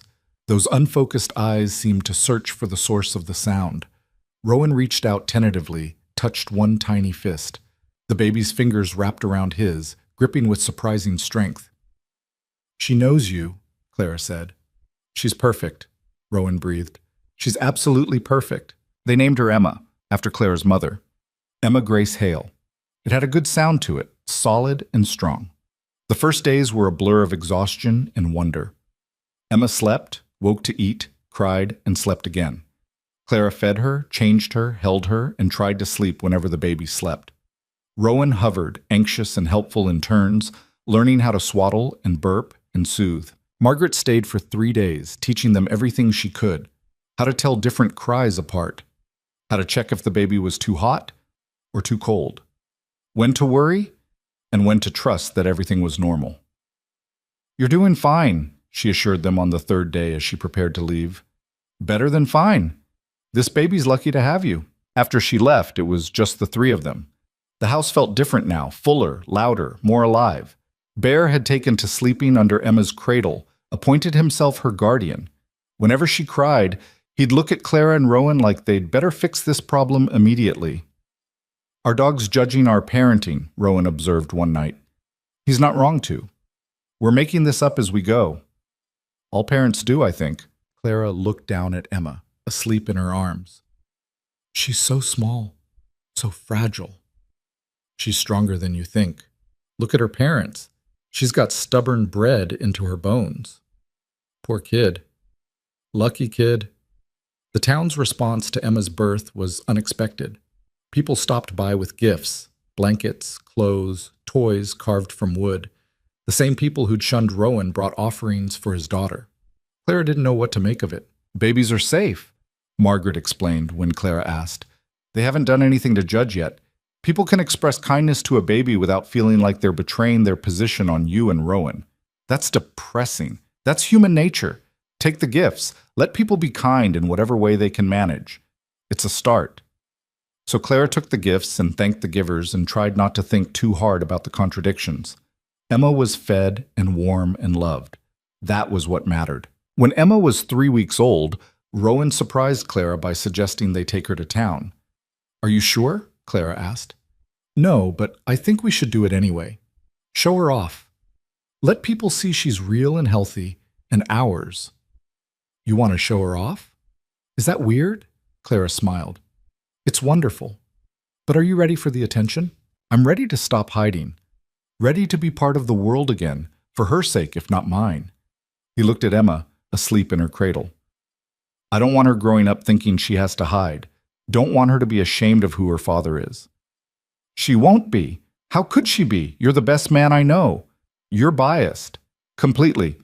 Doesn't make it less true." They made the trip the following Saturday. Clara carried Emma in a sling Margaret had given her, the baby tucked warm and safe against her chest. Rowan walked beside them, Bear at his heels. The town square was busy with the weekend market. People stopped and stared as they approached, conversations dying mid-sentence. Clara felt Rowan tense beside her, but he kept walking, head up, refusing to shrink. Margaret saw them first and hurried over. "Let me see her." Clara adjusted the sling so Margaret could peek at Emma's face. The baby was awake, looking around with that unfocused newborn gaze. "She's beautiful," Margaret said loudly enough for others to hear. "Absolutely beautiful, and growing so fast." Other women gathered, drawn by the universal appeal of a new baby. They cooed and asked questions and offered advice. Clara answered patiently, aware of Rowan standing slightly apart, watching. Then Sheriff Dalton approached with an older woman Clara didn't recognize. "Mrs. Hale," he said formally, "this is my wife, Dorothy. She wanted to meet your daughter." Dorothy Dalton looked kind but nervous. "We heard you had a girl. I brought something." She held out a small package wrapped in cloth. "It's not much, just a blanket I knitted." Clara took it, surprised. "Thank you. That's very kind." "She's beautiful," Dorothy said, peering at Emma. Then she looked at Rowan. "She has your eyes." Rowan nodded, seeming unsure how to respond.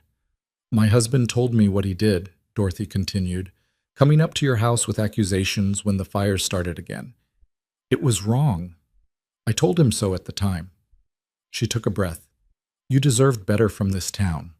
Both of you. And I'm sorry it took a baby being born for some of us to remember that." The square had gone quiet. People were listening, watching. Rowan's voice came out rough. "I appreciate that. We'd like to do better, if you'll let us." Clara felt Rowan's hand find hers, squeezed tight. This was the moment, the choice. They could hold on to the anger, the justified resentment, or they could let it go and try to build something new. "We'd like that too," Rowan said finally. The tension broke. People started talking again, coming forward to see the baby, to offer congratulations, to bridge the gap that had stood for too long. Not everyone. There were still hard faces in the crowd, people who crossed to the other side of the street rather than acknowledge them. But enough people smiled, enough people tried, that Clara felt something shift. They weren't outcasts anymore. They were just a family, imperfect and scarred, but real. On the walk home, Emma fell asleep against Claire's chest. Rowan was quiet, processing. "You okay?" Claire asked. "I think so. It's strange, being welcomed after so long being shut out. It'll take time for everyone to adjust." "I know." He looked at her. "Thank you." "For what?" "For pushing me. For not letting me hide. For giving me a reason to try. You gave me the same thing." They walked the rest of the way in comfortable silence, their daughter sleeping between them, Bear ranging ahead to scout the trail. The mountain rose around them, familiar and solid. And for the first time since Claire had climbed this path with nothing but a trunk and hope, it truly felt like coming home. Emma turned one on a warm August afternoon, and Clara stood in the doorway watching her daughter take wobbling steps across the porch while Rowan hovered nearby, arms outstretched and ready to catch her. The baby, not really a baby anymore, squealed with delight each time she made it a few steps before toppling onto her padded bottom. "She's going to be running by next week," Rowan said, scooping Emma up and spinning her until she shrieked with laughter. "Don't remind me. I can barely keep up with her crawling." It was true. Emma had inherited her parents' stubbornness, and then some. She climbed everything, explored everything, put everything in her mouth. Bear had appointed himself her constant shadow, following her around with the patience of a saint as she grabbed his ears and used him to pull herself upright. The house had changed to accommodate her. The addition Rowan built was now Emma's room, painted soft yellow with wildflowers Clara had stenciled on the walls. Toys littered every surface. Some store-bought from their increasingly frequent trips to town, others carved by Rowan's hands during long winter evenings. The place looked lived in now, loved in, full of the beautiful chaos that came with a child. "Margaret's coming up tomorrow with the birthday cake," Clara said, joining Rowan on the porch. "And she's bringing Dorothy Dalton and a few others. I hope that's okay." Rowan settled Emma on his hip. "It's good. Nice that Emma will have people around who aren't just us." "You sure? I know crowds still make you tense. I'm working on it." He kissed the top of Emma's head. "For her, I'm working on it." The party the next day was small but warm. 6 women from town made the climb, bearing gifts and food and the easy camaraderie that came from shared experience. They sat on the porch while Emma played, passing her around, telling stories about their own children's first years. "Mine ate dirt," one woman said. "Just grabbed handfuls and shoved it in his mouth. Thought I was failing as a mother until I learned they all do it." "Mine screamed for 6 months straight," another added. "Colic. Thought I'd lose my mind. Then one day he just stopped and started smiling instead." Clara listened, soaking in the normalcy of it. These were the same women who'd whispered about her just 2 years ago. Now they sat on her porch, sharing the universal struggles of motherhood like she'd always been part of their circle. After they left, Clara found Rowan sitting on the porch steps, Emma asleep against his chest. "Good day?" she asked. "Strange day. Good strange." He adjusted his hold on Emma carefully. "I keep waiting for the other shoe to drop. For people to remember they're supposed to hate me. Maybe they're tired of hating. Maybe Emma gave them permission to stop. That's a lot of weight to put on a 1-year-old. She doesn't carry it. We do. But she made it possible." Clara sat beside him. "Do you ever think about leaving? Going somewhere new where nobody knows what happened?" Rowan was quiet for a long moment. "I used to. Every day for the first year after the fire. I'd imagine packing up, heading west, starting over where my name didn't mean anything." He looked out at the mountain, the familiar trees and ridges. "But then I realized running away would mean they won, would mean I let them drive me out of the only home I've ever known, and I was too stubborn for that. And now I've got you and Emma. Now this mountain isn't a prison, it's home. And the town, it's not forgiveness exactly what they're offering. It's more like collective amnesia. They're choosing to forget the parts that make them uncomfortable. Does that bother you? Sometimes. But I'm choosing to forget some parts too. The worst of the anger, the deepest cuts. Maybe that's how we all move forward, by deciding what we don't need to carry anymore." Clara leaned her head against his shoulder. "When did you get so wise?" "When I married a woman who wouldn't let me wallow." They sat like that as the sun set, painting the sky in shades of orange and pink. Emma slept on, her small chest rising and falling with perfect trust. Bear dozed at their feet, The chickens settled into their coop. Everything was ordinary and perfect in its ordinariness. The seasons turned again. Emma grew, learned new words, started forming complete sentences that made both her parents laugh and cry in equal measure. She called Rowan Papa and Clara Mama and Bear Dog, no matter how many times they tried to teach her his real name. Rowan continued serving on the town council, his voice carrying more weight as time passed. He proposed a lending library, books anyone could borrow, regardless of ability to pay. The council approved it, and Clara helped organize the donated volumes, creating a small reading room in the back of the general store. "You're good at this," Henry commented one afternoon as Clara shelved books. "Community building. I'm just organizing books. You're making it so people who can't afford to buy books can still read them. That's bigger than organizing." He paused. "I'm glad you came here, Mrs. Hale. Glad you stayed. You've been good for this town." Clara looked up, surprised. "I think it's been good for me, too." And it had been. The woman who'd arrived with nothing but a trunk and determination had found a life here. Had built something real from the raw materials of hope and stubbornness. But building something didn't mean it was finished. One afternoon in late autumn, as Clara hung laundry while Emma played nearby, she noticed smoke rising from the valley below. Too much smoke. The wrong color. She scooped up Emma and ran inside. "Rowan?" He emerged from the shed, saw her face, followed her gaze to the smoke. "That's coming from town." "We need to go. People might need help." "Clara, it could be dangerous." "Then we'll be careful, but we're going." They made the trip down faster than Clara thought possible with a toddler on her hip. The closer they got, the more apparent the scope of the fire became. It was the old mill, the skeletal building that had been abandoned for years, now fully engulfed in flames. Half the town had gathered, forming bucket brigades from the creek. Clara passed Emma to Margaret and joined the line, passing buckets until her arms screamed. Rowan was at the front, closest to the fire, his face streaked with soot. It took hours to bring the blaze under control. By the time they succeeded, the mill was nothing but charred beams and ash, but the surrounding buildings had been saved and no one was hurt. Clara found Rowan sitting on the ground, coughing, his clothes singed. She dropped beside him. "You okay?" "Yeah, just need to catch my breath." He looked at the ruins. "All that for a building nobody's used in 10 years. Sheriff Dalton approached, equally exhausted. "Rowan, I need to ask, where were you when this started?" The question hung in the air. Clara felt her spine stiffen, ready to defend, to fight. But Rowan just looked at Dalton steadily. "I was at my house. Clara and Emma can both confirm it. We saw the smoke and came down together." "That's what I thought. Just had to ask. People talk, you know." "People always talk." "Yeah, but this time they're saying you're the one who saved the baker's shop. Saw you on the roof with a bucket when the wind shifted. Said if you hadn't acted fast, we'd have lost half the street." Rowan blinked. "I just did what needed doing." "I know, and people noticed." Dalton offered his hand. "Thank you." Rowan shook it, looking dazed. Around them, other townspeople were starting to approach, offering thanks, clapping him on the shoulder. The man they'd blamed for fire 3 years ago had just fought one to save their town. The irony wasn't lost on anyone. Later, walking home in the dark with Emma asleep in Clara's arms, Rowan was quiet. "You thinking about the first fire?" Clara asked. Hard not to.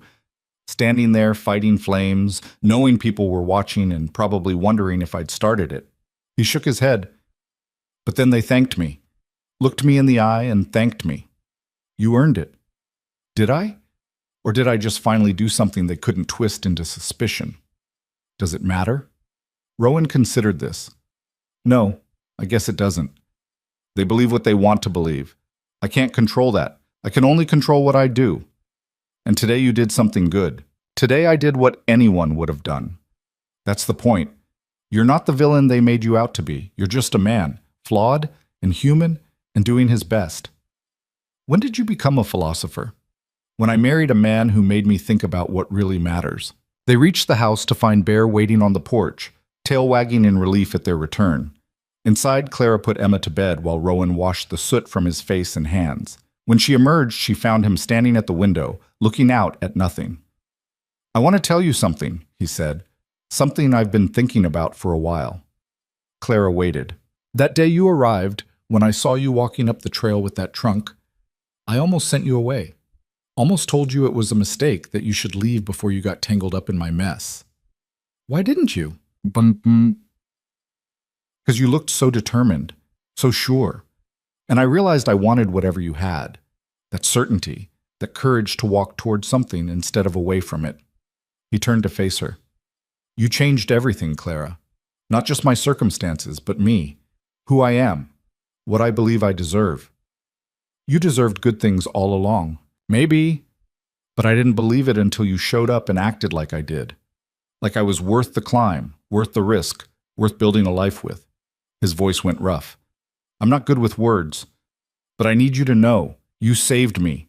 In every way a person can be saved. Clara crossed to him, took his hands. You saved me too. From a life of making myself small, from believing I had to settle for scraps.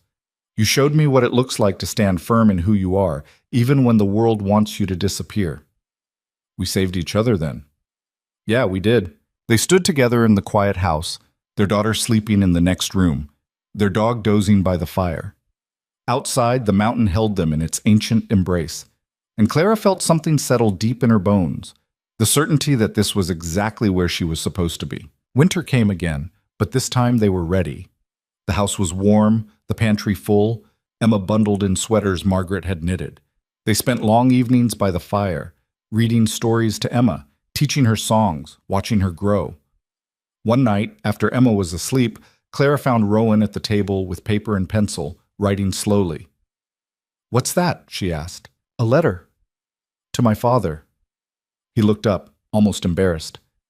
I know he's gone, but I wanted to tell him about Emma, about you, about everything that's happened. Can I read it? He handed it over. Clara read words of gratitude and grief, of second chances and hard-won peace. The letter of a son to a father, spanning the distance between life and death with simple honesty. It's beautiful, she said, handing it back. It's probably crazy. It's human. We all need to talk to the people we've lost sometimes. Rowan folded the letter carefully. What would you tell your mother, if you could? Clara thought about the woman she barely remembered, gone when Clara was too young to form lasting memories. I'd tell her I made it, that I found a good life, a good man, a good daughter, that I'm not invisible anymore. She'd be proud of you. Your father would be proud of you too. They sat together in the firelight, holding hands across the table, connected to their past and present and future all at once. Spring brought news that Margaret was sick. Nothing dramatic, just a persistent cough that wouldn't go away. By summer, it was clear that whatever she had was serious. Clara visited her as often as she could, bringing Emma, helping with the shop.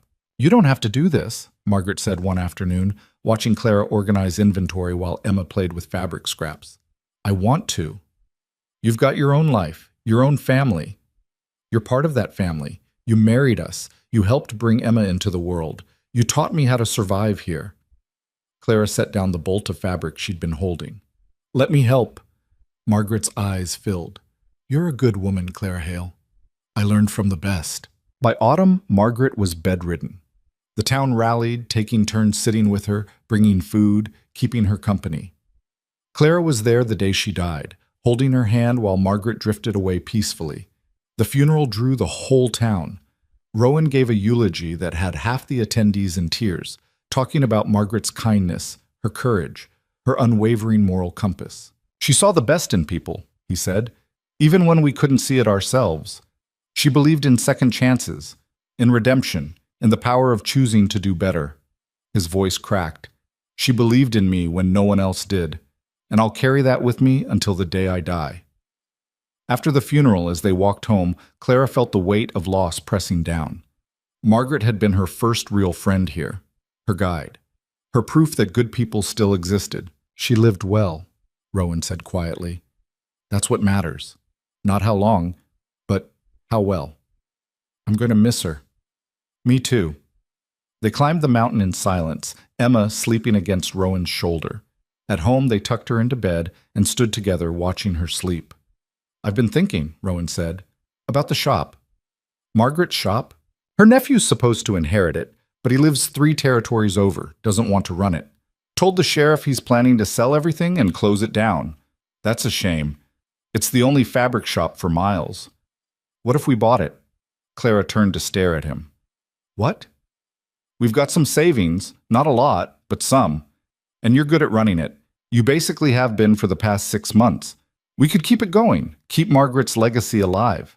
Rowan, that's a huge decision. We'd have to spend more time in town. We'd be taking on debt, responsibility. I know, but I think we should do it anyway. He looked at her. We can't hide up here forever. Emma needs to be around other people, other kids. And the town, it's not perfect, but it's trying. Maybe we should try too. Clara thought about it, about leaving the safety of the mountain, about integrating more fully into the community that had once rejected them. It was terrifying. It was also right.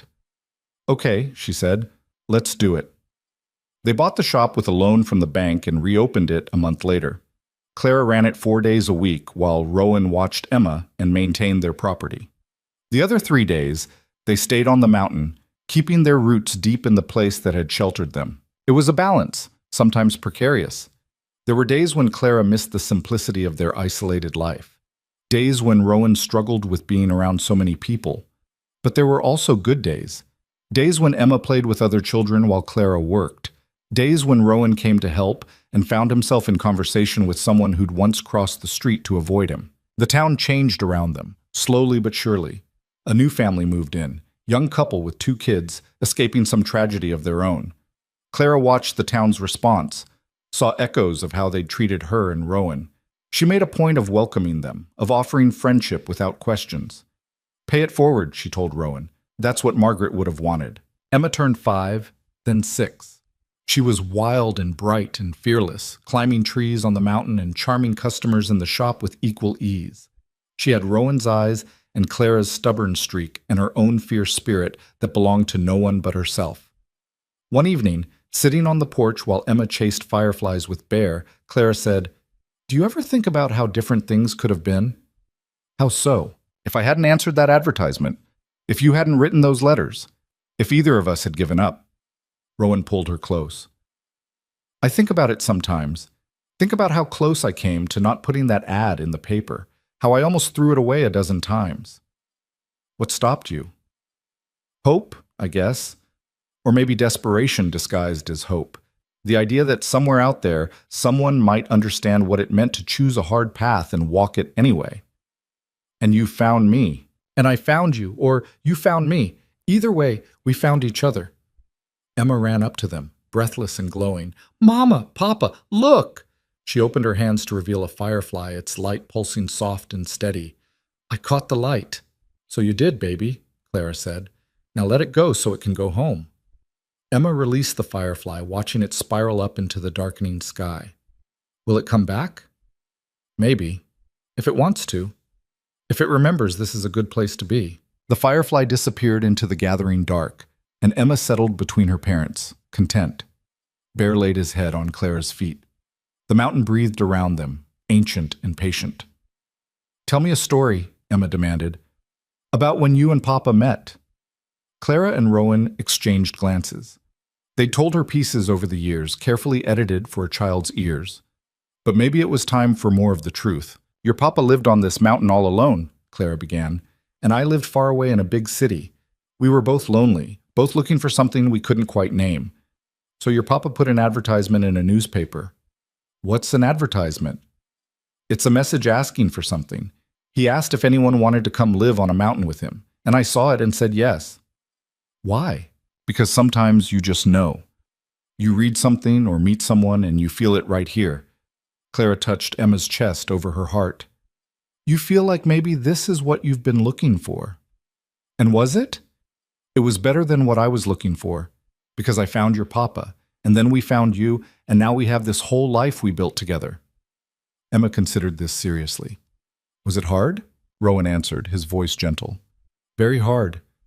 Some people didn't want us to be together. Some people were mean. But we kept going anyway because we knew what we had was worth fighting for. And now? Now those people mostly leave us alone. Some of them even became friends. Not all of them, but enough." "What about the mean ones?" Clara smoothed Emma's hair. "They're still there. But we don't let them decide what our life looks like. We decide that, you understand?" Emma nodded slowly. Like how Tommy Brenner says girls can't climb trees, but I climb them anyway? Exactly like that. They sat together as the stars emerged one by one. Emma's questions gradually slowed, her breathing evening out as sleep crept in. Rowan carried her inside to bed while Clara stayed on the porch, looking out at the town lights twinkling in the valley below. This life hadn't been what she'd imagined when she'd answered that advertisement. It was harder in some ways, simpler in others. It was built on honesty and stubbornness, and the daily choice to keep choosing each other. Rowan returned, settled beside her. She's out. She had a lot of questions tonight. She's getting older, noticing more. He took Clara's hand. What do we tell her when she's old enough to understand all of it? The fire, the accusations, everything? The truth. That her father was accused of something he didn't do. That people believed the worst because it was easier than believing the best. That it took years to rebuild, and some things never fully healed. That's a heavy truth for a kid. Maybe, but it's real. And we'll also tell her that despite all that, we built something good. That we didn't let other people's cruelty make us cruel. That we chose love over bitterness. Rowan was quiet for a long moment. You think we did the right thing? Staying here instead of starting over somewhere new? I think we did the brave thing. Running would have been easier, but this... Clara gestured at the house, the mountain, the town below. This is ours. We earned every inch of it, and Emma's growing up knowing she belongs here. Knowing her roots go deep. That matters. Yeah, it does. Years passed. The rhythm of their life became routine. Mountain days and town days, quiet evenings and busy mornings. The slow accumulation of ordinary moments that made up a life. Emma grew into a confident young girl who was equally at home in the wilderness and the town, who climbed trees and sold fabric with equal enthusiasm. The shop thrived under Clara's management. She expanded the inventory, added sewing classes, created a space where women gathered to work and talk and support each other. It became more than a business. It became a community hub, a place where connections formed and strengthened. Rowan found his own path forward. He kept his seat on the council, using his voice to advocate for the marginalized and forgotten. He taught woodworking to boys from town, passing on his father's skills. He was still quiet, still preferred the mountain to crowds, but he'd learned to exist in both worlds. And slowly, imperceptibly, Rowan Hale stopped being the man falsely accused of arson and became simply Rowan Hale, husband, father, craftsman, neighbor. The past didn't disappear, but it loosened its grip. One day, nearly 8 years after Clara had first climbed that mountain, she and Rowan stood together at the ridge where they'd gotten married. Emma was at a friend's house in town. They had the mountain to themselves, just like old times. You ever regret it? Rowan asked. All of this? Clara didn't have to think. Not once. Not even on the hardest days. You? Only that it took me so long to put that advertisement in the paper. Could have found you years earlier. We found each other exactly when we were supposed to. Any earlier, and we might not have been ready. Maybe. He pulled her close, and they stood looking out over the valley as the sun began to set. Thank you. For what? For choosing me. For staying when you could have left. For building this life with me even when it was hard. For Emma. For everything. Clara turned in his arms to face him. Thank you for writing those letters. For being honest about who you were. For letting me in even when every instinct probably told you to keep the walls up. For being the kind of man worth climbing a mountain for. They kissed there on the ridge, the same spot where Margaret had pronounced them husband and wife all those years ago. The mountain held them steady, witness to their beginning and their continuation. Because that was the thing about love, Clara had learned. It wasn't about grand gestures or perfect moments. It was about showing up day after day and choosing each other despite the difficulty. It was about building something real from flawed materials. Two broken people finding wholeness together. The sun dipped below the horizon, painting the sky in shades of fire. They started the walk home together, hands linked, comfortable in the silence. Ahead, the house waited. Their house, full of Emma's laughter and Bear's loyalty and years of accumulated memories. It wasn't the life Clara had imagined when she'd boarded that stagecoach with nothing but hope and determination. It was better. Harder and messier and more real than any fantasy. It was theirs. And that Clara thought as they reached the porch and stepped inside to the warmth and light, was worth more than all the easy paths she'd never taken.